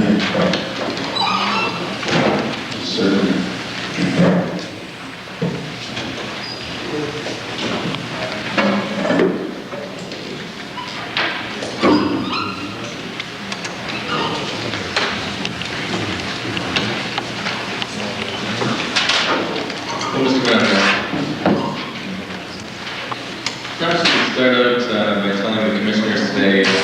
If you yourself did any hunting, trapping, and fishing in that Primrose Lake area? Well, I was about 14-year-old at the time. I was getting out of school. I did engage in trapping for 2 seasons. Well, I was engaged also in the commercial aspect of it. Mr. Grandlaw, could you speak closer to the microphone, please? Our technician over here, see if we can relocate that. Of course, my earliest recollections as a small child, I was with my parents at the till I entered elementary school or grade school. And there is some small instances which are not proven great significance of life, but the hardships and the dedication and the ambitions they had at that particular time, when I think back on it, they were very dedicated people. They went through hardships that I remember as a small child. Such as, they had to fight a bit of cold weathers. Some small incidents that I'm just going to say this, because when I think back on it, after all these years, it kind of strikes me as quite an accomplishment. We had to dig holes at 4 feet ice. And your animals had to be in tip-top shape, otherwise you would not hope in hell over there. But we worked at it without any outside assistance. The land they were quickly okay. So, and the trapping and the nutrition industry at the time, I would assume, they chose from season to season, whichever may be the greater. In other words, if the fur price was in demand and the price was good, they'd engage in that. And on another season, if the fishing commercial may have been attractive enough that a lot of the people engaged in that for that particular season. This is the way I think of today, what is taking place. And their dealers, I mean, their markets and stuff, let's say they brought up furs while they sold it to certain merchants right in the immediate area. But I heard the Hudson Bay, I remember when I was small, that's where they sold it. And they also established credits for, so that they could get their provisions, I guess you could say, for the summer months. And then the following winter, they got the statement out again and go again.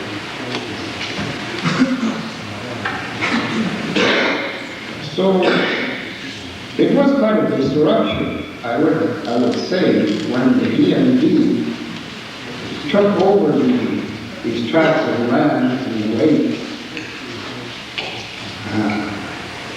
The transition between, especially on my dad's side, he could not read nor write. He was a trapper. Mind you, he had a home, a small farm and the like. But I think the transition leading up to today has had quite an impact. Socially, economically, emotionally, environmentally, you name it. So if we had to take it all back and add it together, I do believe, from what I understand and been listening now for all day today and on the previous occasions, I don't think people did get what was rightfully,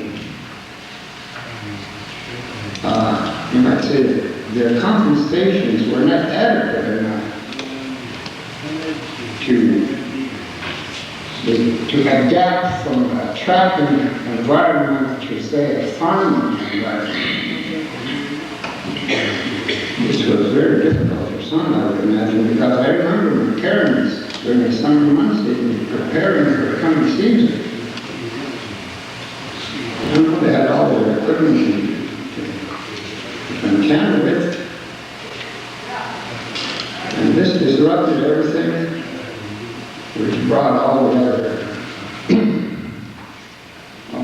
things that seems to set everyone back now, the booze and the like.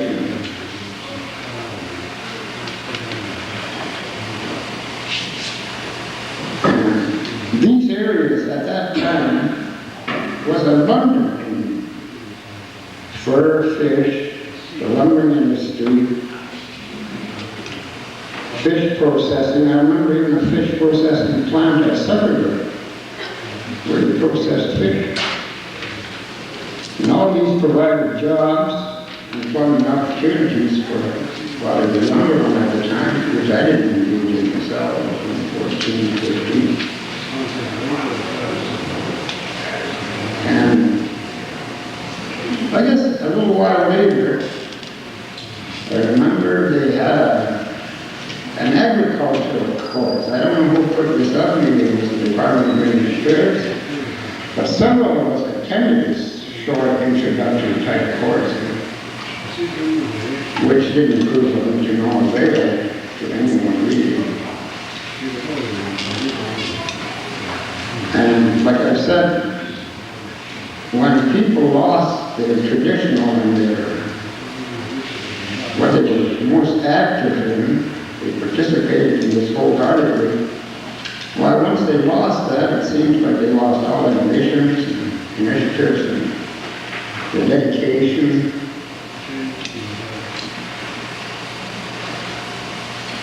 So when I look back at it, I say to myself, holy God, why are all these people here all of a sudden? Are governments really going to look after us or say something or do something? Or is this just another formality?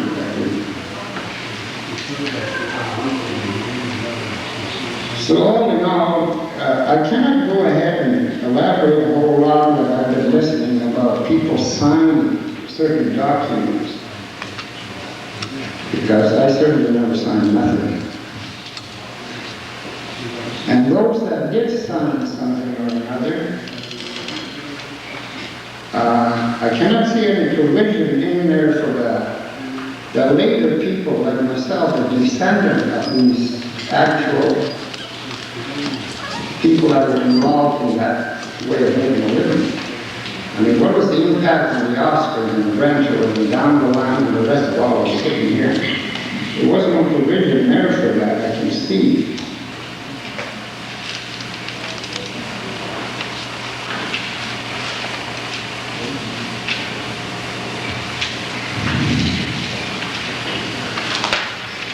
So if you are, see, it's hard for me to cover the whole area because it's quite vast here.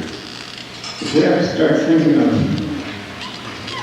everything that's affecting us today in the current times here, it's 41 years ago, 42 years ago, I guess this took place. And my life didn't actually revolve right around here for quite some time after that. I couldn't see much after everything was in the early 50s. So I went out and I took up a trade, which today I'm still active in. I do that for a living. What is the trade, Mr. Brown?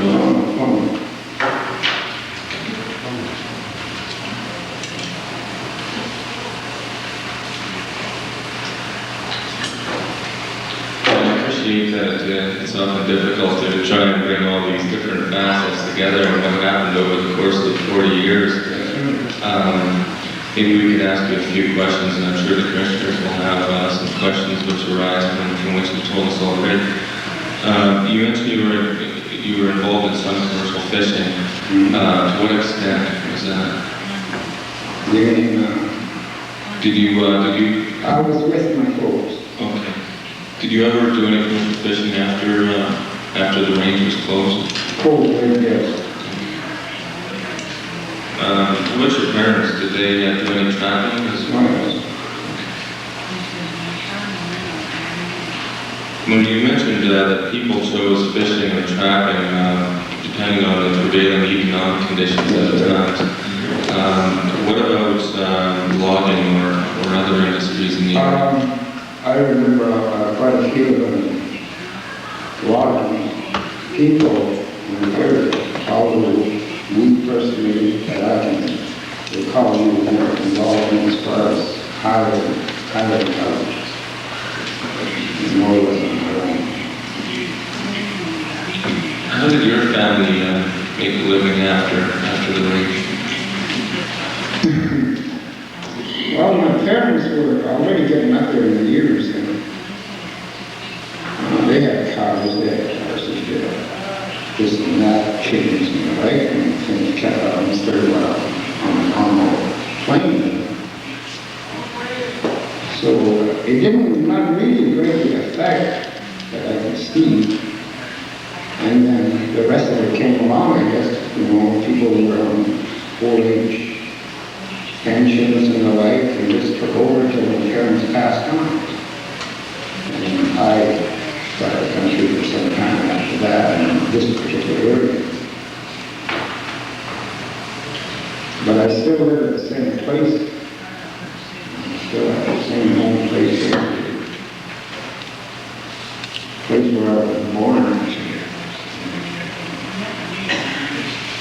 We lived on the other district, not here. So we're very close to the lake. There was always something to do. Did you have brothers and sisters? You also mentioned that there was a short introductory agricultural course that was... Yeah, that was, I forget what year it was. It wasn't in the 50s. When I started my apprenticeship, it was 56, 57.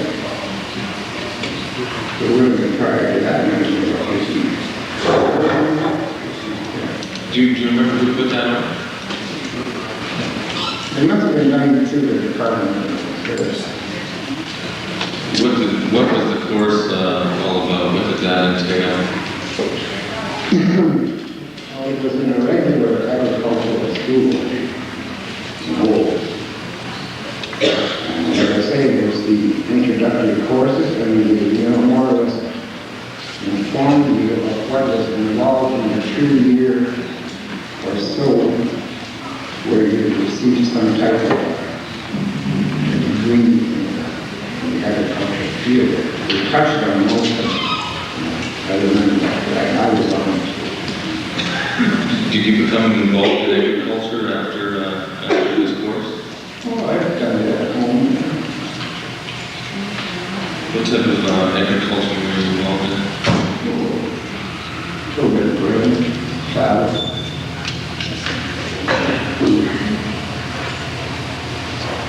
Were you familiar with other people as well that were involved in agriculture around that time in the 50s? Oh, around, everybody around here, yeah, most people did.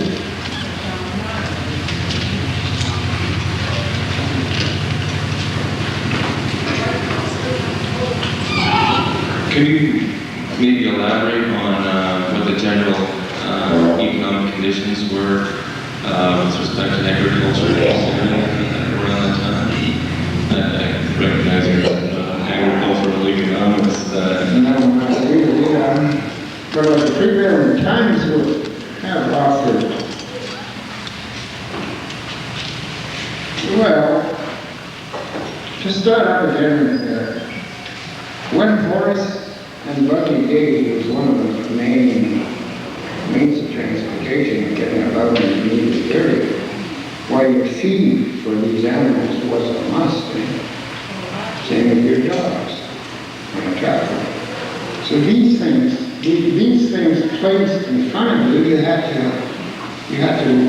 lay a plan. You had to have these so you would gas for your car. So these were the things, I believe, that kept the people motivated, kept them going. Because they had a goal, they had some challenge to meet. And without a challenge, when the DMD took over, there was no more challenge. And this is where it all dropped off. It just dwindled away. This is my history.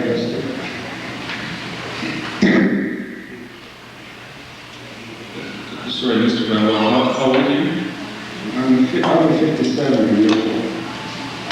Now, going back to when the range was first created, did you ever hear about... Yeah, I was up there in the garage. There was one flying around. There was a cable with the army. What do you remember about what was being discussed? I cannot really say. It was just more of a rumor that I kept hearing off and on, and all of a sudden there was a restriction put on the area, I guess, and we still came in.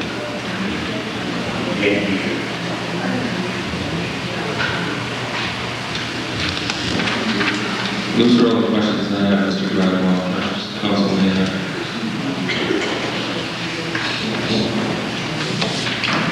Thank you, Mr. Chairman. Thank you, Mr. Graham. I have one question, maybe you could just, in your own opinion, you mentioned that you didn't think the compensation was adequate.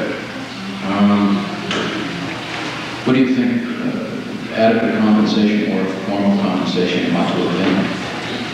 Well, what kind of a humorous little thing that I'm going to tell you right now. I remember a neighbor of ours just across the road, he was already quite old. And somehow or another, these purchase orders or whatever whatever they were negotiated by someone else, I guess. So, this gentleman, all of a sudden he stayed at home here and get this old tractor. Now, the poor old guy don't know one end of the tractor from the other. You know, so he's walking around this thing scratching his head, what the heck am I going to do with this? I mean, sure, they brought the tractor, finally they gave him the money to buy gasoline to put in this tractor. No, they didn't. So that was an indication right there was he's very poor. Nothing to that. So he turned around and he sold that tractor for a horse. At least he could manage a horse. Now, whoever came up with these ideas, I think, whoever brought these into reality, I think. Had you ever heard, or have you maybe been involved with any kind of discussions or any knowledge about the fact that there was supposed to be some additional That was the topic. education? Yeah. At the time, that was the topic. And that it was supposed to provide some. Did you talk to people about that, or is that just things that you heard or rumors? Just more or less what I heard. I mean, at the time I was always beginning to realize that I had to get out and see this fine country of ours too. Did you do that? I'm sorry, I didn't know that your occupation. I know you answered that question. What do you do? I'm a plumber. A plumber? And how did you get all over the world? Not all over the world, all over Canada and parts of the USA. Yeah. Just touring around? And No, I worked here and there.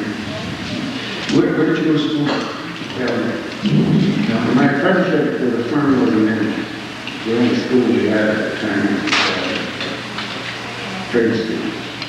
I'd be Charlie and went there at the same time. We both started at the same time. If you don't mind me saying so, you've captured the English language very well. Well, I had to put up with it, too. I still do today. Yeah. I don't have any further questions, Mr. Campbell. Perhaps, Just one question, sir, that deals with, I guess, the rehabilitation or change of the life stuff. If you had the wherewithal today under your control, what kind of rehabilitation programs would you make available to people of Cold Lake First Nation? Coming in? If you had a chance to have some rehabilitation or development projects for Cold Lake to replace what they had lost after the Primrose Air Weapons Range came into being, what kind of projects would you see happening? First of all, I would like to see the native have a heavier say in the immediate development of this region, in the oil industry, the gas industry, and whatever is taking place up there. I would like to see the native development in there, and the developments.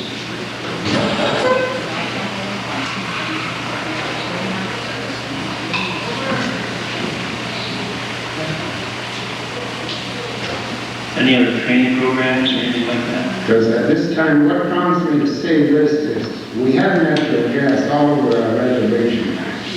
There's pipes leading out. And God only knows where it goes. And we want more say in natural resources. Now there's a pipeline stuck up in Rangeville. Now, why didn't we notify us? Well, why didn't we ask?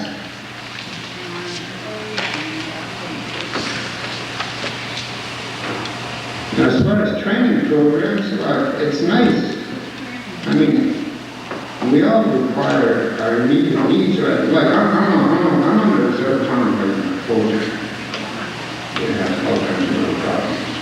But we manage, we get by. I got a couple of apprentices on there right now.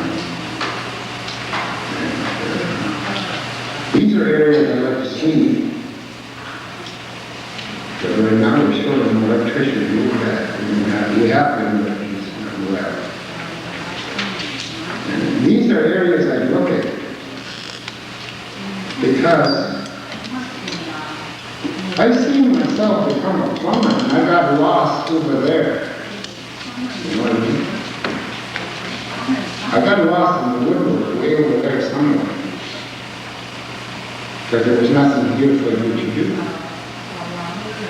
Up until this recent years. So we can train a whole lot of people. But if we don't have anything here to get them to work, to do things, in various fields, in manufacturing or whatever, I mean, if we're going to lose it, it's not good to our economy, is it?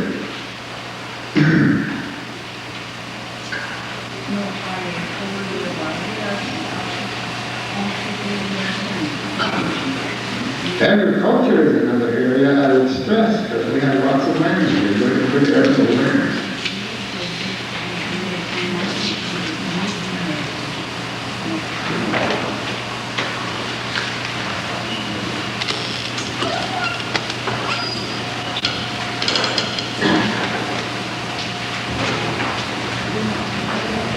Thank you, sir. Mr. Prince? Yes, sir. If you were a young man when the bombing range lines were taken away, you would have been a teenager, I presume at that time. And then, do I understand that you traveled a great deal after that and worked out from the reserve? And what changes did you see over time in terms of when you came back in terms of employment here? There was no except for the administrative fitness here. There was no industry in the soil. I mean, in the area there was, with Essex and other guys coming in.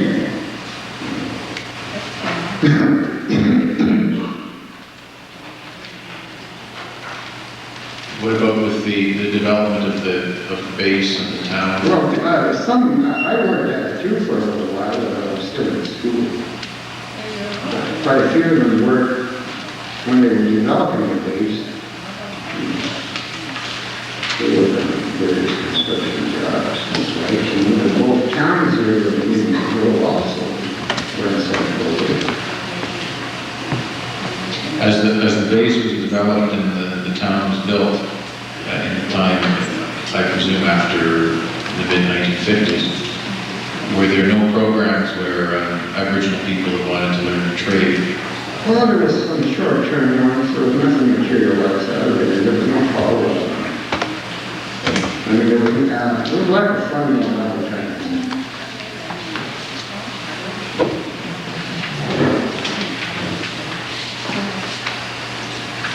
Those are all my questions. Thank you very much. Further? Those are all the questions that we have, Mr. Brembaugh. I think the fellow speakers, we certainly appreciate you taking the time to come and assist us. You're a very articulate spokesperson. You've assisted us. If I can get any help, I can get here. You have been, and if we feel like you can, we'll perhaps follow up on you again sometime. Thank you, sir, for coming out and helping us. Thank you. Okay, at this time, what I'd like to do is take a 10-minute recess, and then then we'll have, I believe, one or two more witnesses this afternoon. We'll wrap up for the day.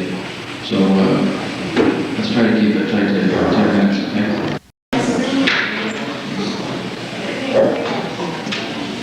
Where's Ms. Cummings?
yourself trapped, fished, or hunted in the Primrose Lake area? I did some trapping, and I did some fishing and trapping. Did you have a commercial fishing license? In later years, yes, I have commercial fishing for very schedule. Was that prior to the bombing range being established, or after? Okay. So you continue to go in, how often? Well, not only to criminals, but I have all this commercial fishing license for the birds. Maybe you could tell us about what you know about the bombing range, how it was established, what was promised, things of that nature. Well, directly, I don't know. I never did any negotiating or any people like that. It's all the people before me. My dad did all the Alfred and we get hired back. So your father also did some commercial fishing? Is I that did both trapping and commercial fishing and working in those places. How old are you, sir? I'm 58. How did your family make a living after the bombing range was established? Well, they had a small farm, just here in South Missouri. Can you tell us about that farming operation and how that was operated? Well, it was mostly operated by, in the early years, in the late 40s, 50s, they used horses and trying to try to run his own steering tractors, someone was producing.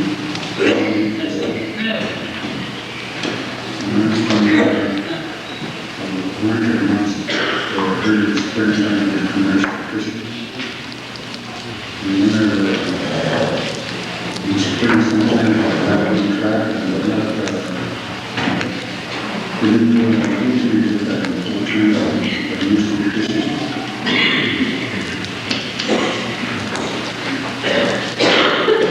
Do you remember any government representatives coming to provide instruction on farming operations at all? No. Can you how's that? Like I said, I never took any part in the meetings that happened. I just ordered the chief and council so we take part in the meetings. Did you yourself receive any compensation for fishing? I don't know whether it's fishing or trapping, and we did get, we paid compensation for this trap line. They didn't have a portion of it, and that's whether they got was $470. Did you ever sign a document? I'm pretty sure I did sign one. The last one I did was sometime in the 60s there was airport. Can you start on that? I mean exactly 10 to 12 exactly years. Do you remember much about the day that you signed? What types of discussions took place? Not really, I don't remember. I was in the hospital at the time. So the guy in the room, all the guys, they just come up there and have a piece of paper there, and they just sign this, they got a check for it, and $470. So that was it. I'm going to, before I show you this document, I'd like to know what your band number is. Actually,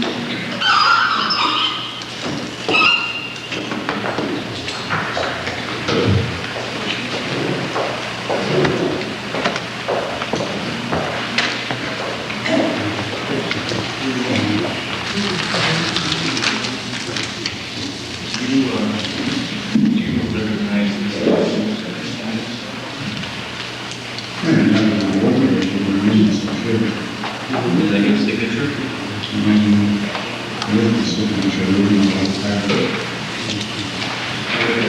the front page of this document, is this something familiar?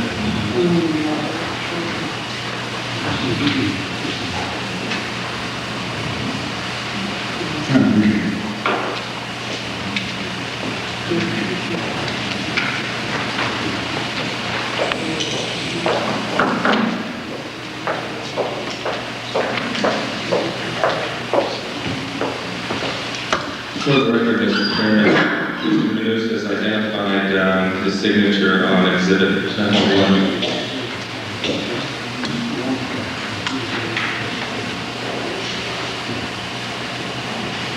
How did you yourself make a living after the bombing range was established? Well, I worked there in there, and mostly we had a farm for the 1956. The things weren't going very good, and everything was all very good. Do you remember what? Sorry, go ahead. Not really, I didn't even know, so they probably get the pressure from one way around, and obviously, the squeeze, the big squeeze from all the and they were like that for the earth, all the people, all the different schools, and all the people sending all over the country for the party, which there was last year. And finally, it was based on all the laws, things good. At the time, it was in the standards. There was, later years, they were finding out that it was happening. And after all this, the farming, the people who had a lot of time, and they had farming, and they were not in a big way, but not in a big way. And this is how people lived out there. There was employment people who were working out to make a living. Well, they have to, because they don't touch their social services. We don't do anything, we don't get nothing, so we just have to do some of this. After the rate started going down,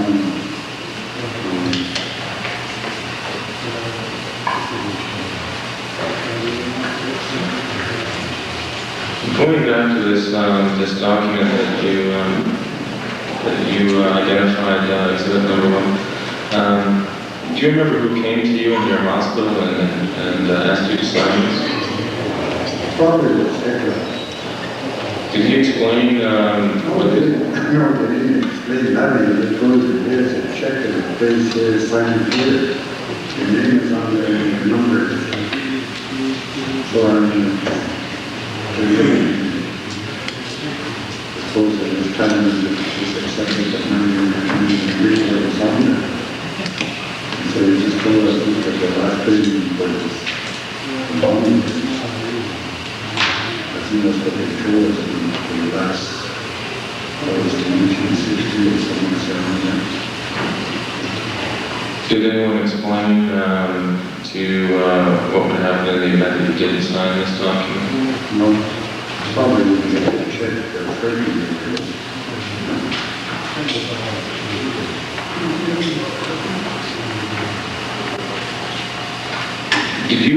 Did you speak and read English at this time? That's right. I suppose it was given to me to read or read it, but just kind of like to read and so they signed here and that was good. I'm going to show you this one more time and show you the writing at the top of the page.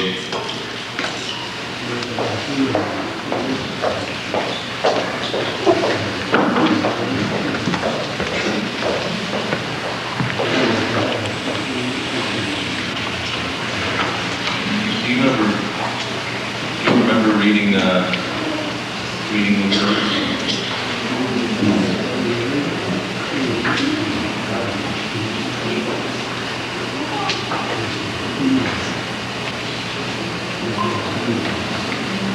I don't even know if this is district.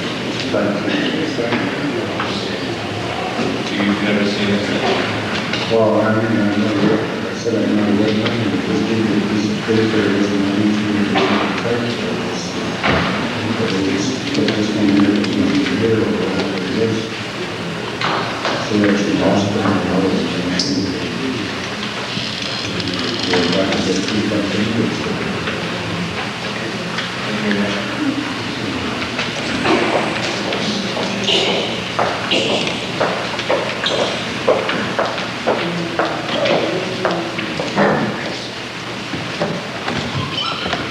Those are all the questions I have.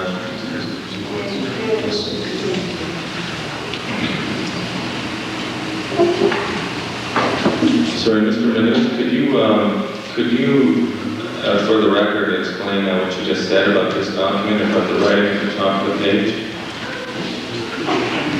Well, I didn't read anything, but not a primary reading, when you sign a newspaper.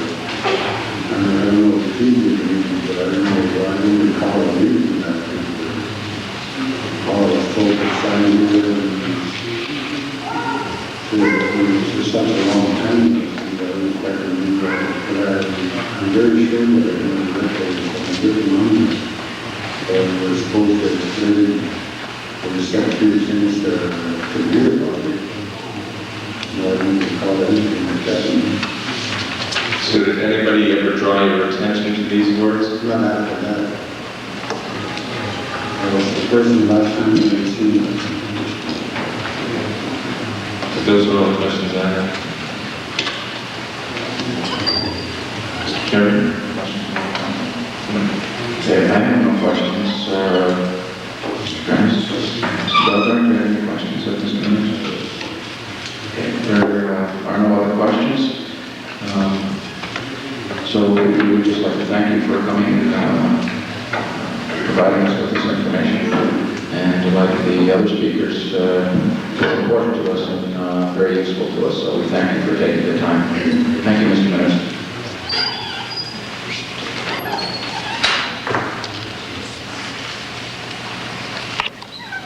Council, do you have a final witness for today?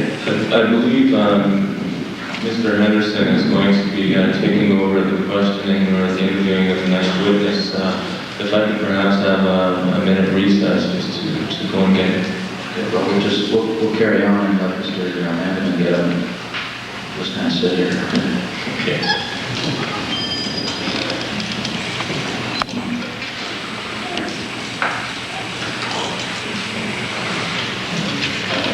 Perhaps you could have told me that anyways identify the witness for us.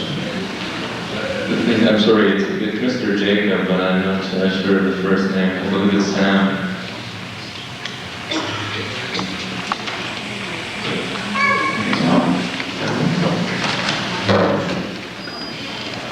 Sorry, is it Alan Jacob? Yes, it is. Okay, sorry. Thank you.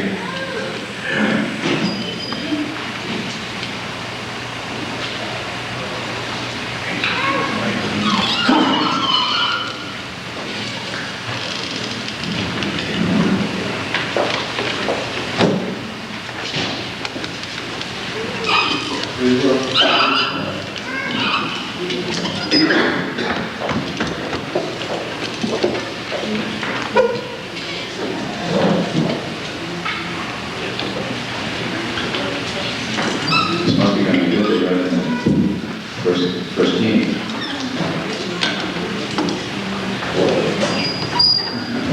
Mr. Chairman, our next witness is Mr. Alan Jacob, who is wired for sound and ready to go. Mr. Jacob, perhaps you could tell the panel about the work you've done in the community and the types of information that you have for us this afternoon. Yes, my name is Alan Jacob. I was born at Cold Lake. I'm a lifelong citizen of the First Nation. I was very fortunate in 1977 in that my wife and I, kept my great-grandmother, was very old at the time, and during the 2 years until her death in 1979 that we kept her, I took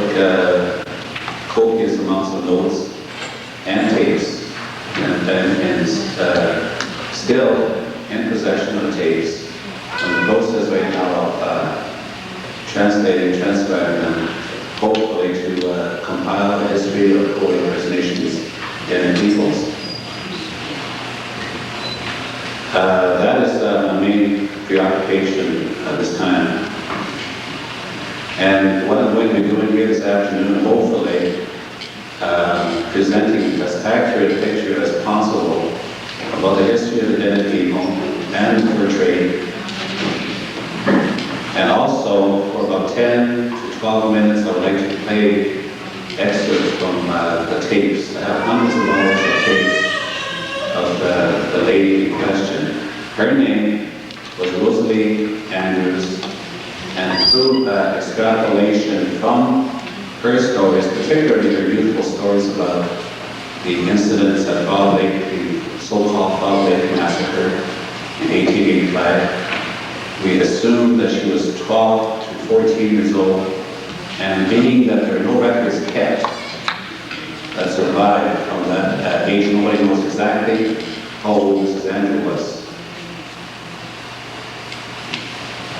So from extrapolation, we assume that she was born 1872 to 1874, and she died June 30th, 19, or June 31st, 1979, or June 30th, pardon me. She was a gifted storyteller. She had exquisite language control. She had command of the language plus what they call the Denende, which is, I suppose you could call it high Chippewa. And when I play her tape, I'm going to pause it every few seconds for the translator to catch up to her, because she does speak very fast, although she does speak eloquently. From her stories and from documentation derived from various archives, we have found out certain things about the history of the people as it relates particularly to the fur trade, and which is relevant to the hearings on Primrose Lake at this time. Now, according to oral tradition, and that is stories passed on from one generation to the next.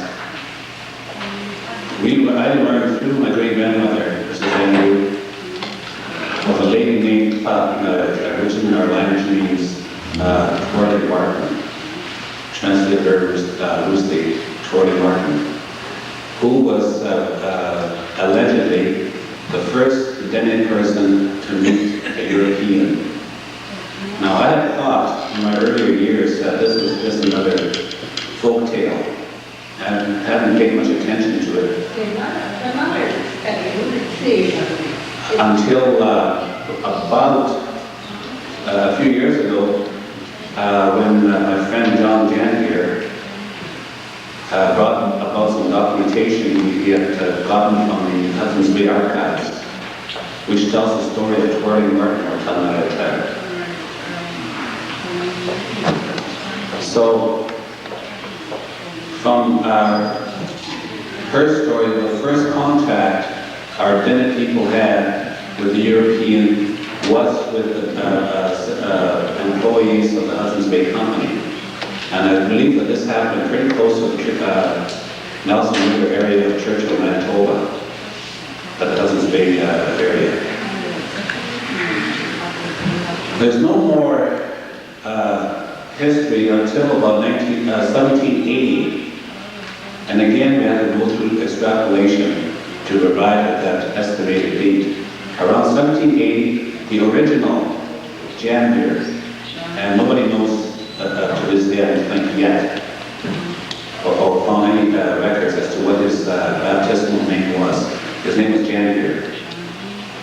Well, we can assume from the stories was that he was part native, mostly French, and he was an employee of one of the two, either one of the two big companies, either Hudson's Bay Company or Northwest Company. We assume that he arrived in 1780, because he had twin sons, one of whom stayed here, and who was on the first treaty pay list in 1876 as aged 93. So if he arrived around 1780 and he took a Chippewa wife, he had twin sons, probably 1783. Again, we have to make inferences from recorded history. This original janitor, when he arrived, brought with him the fur trade directly from the Hudson's Bay Company into the area, and he did it in a big way. He taught the people, the fur industry, the demands of the furs in markets such as Europe. There was a big demand for such items as mink, sable, silver fox, etc. Now there's a whole industry around the fur trade. You've heard stories about certain ways that you have learned from generations past how to prepare the furs, not just to catch the animals, but to prepare them also, and how to market. The people here received detailed information on marketing of the furs from these original janitor people. He had two sons. The one who was listed in the first treaty pay list as age 93, his name was Jean-Pierre. That much is known about him. His twin son was, his twin brother, was Baptiste Janvier, who emigrated from here to a place called Tigny-Tell-Osway, which in my language is La Roche, or La Loche, in what is now Saskatchewan. From what we know of Jean-Pierre, he was a very energetic individual. He had a lot of children. And that's all I can say about him. He had lots of children. And his children, in turn, were energetic, and they had lots of children.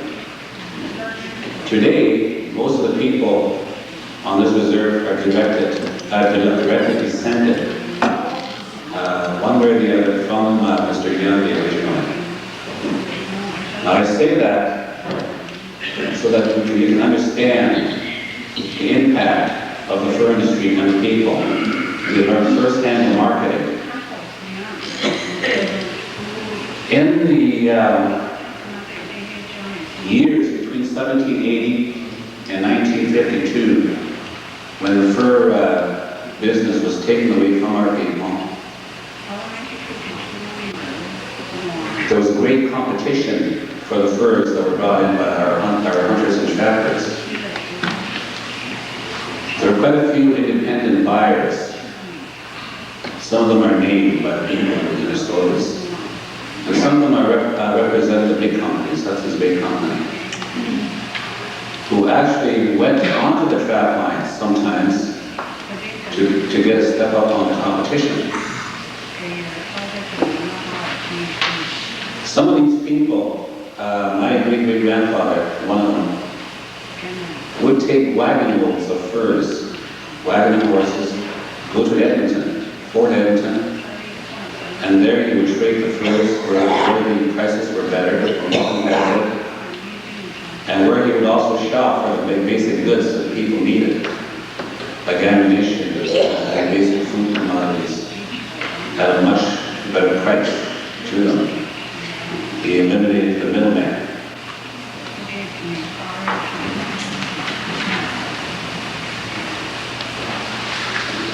Our Indian people were the masters of the forest. They had complete and almost intimate knowledge, or I would say almost complete knowledge, of their environment.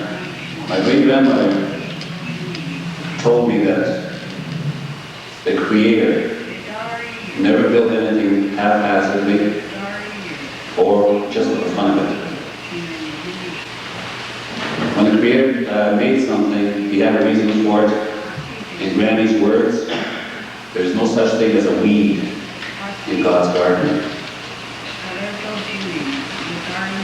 People knew about this inherent environment that they lived in, totally almost. For as much as is humanly possible, they knew they adapted to it. They knew about the foods, the edible plants, medicinal plants and herbs, and the creatures of the forest, including the waters and the fowls of the air. So with this knowledge, this was a prime gathering area employed by the fur industry. People had the knowledge of the animals, and all of a sudden they developed, from about 1780, a knowledge of the fur industry and fur markets. That, in a sense, will summarize very briefly, in a nutshell, the history of the people in this area. And that I did to kind of put as a prelude to what we were going to hear next. Now, this tape that I have in here, or the excerpt of the tape that I have in here, was taken October 11th, 1976. And that's a little over 16 years ago. And I get a little emotional at times when I listen to her voice because she meant so much. And I believe that she means a whole lot to just as many people on Holy First Nation. Like I say, I'm going to play it. I want to listen to the translation, pause it for a couple of seconds every so often because she does speak very fast. And I want the translation to be proper.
Yes, do we have an order or someone that wants to go on with that?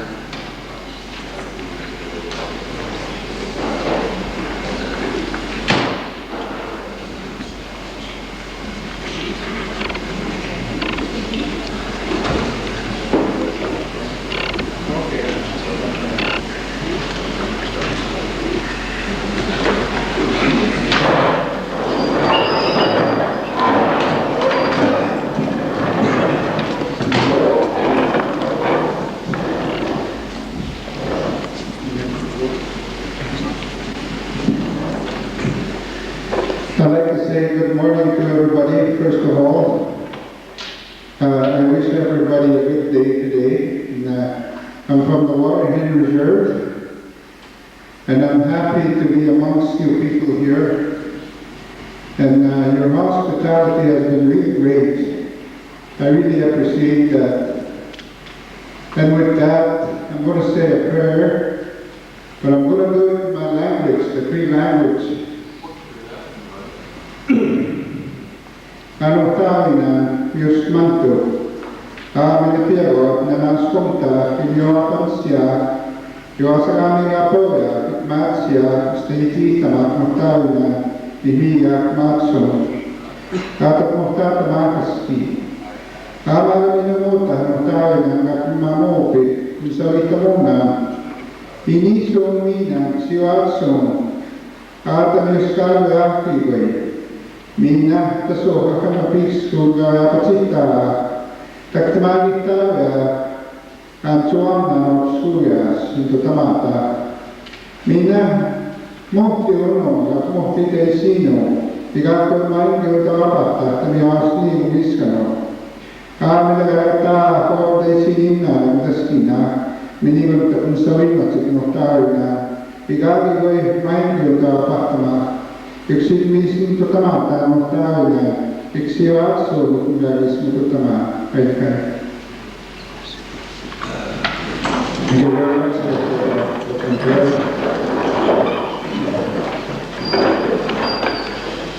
If you can read that to the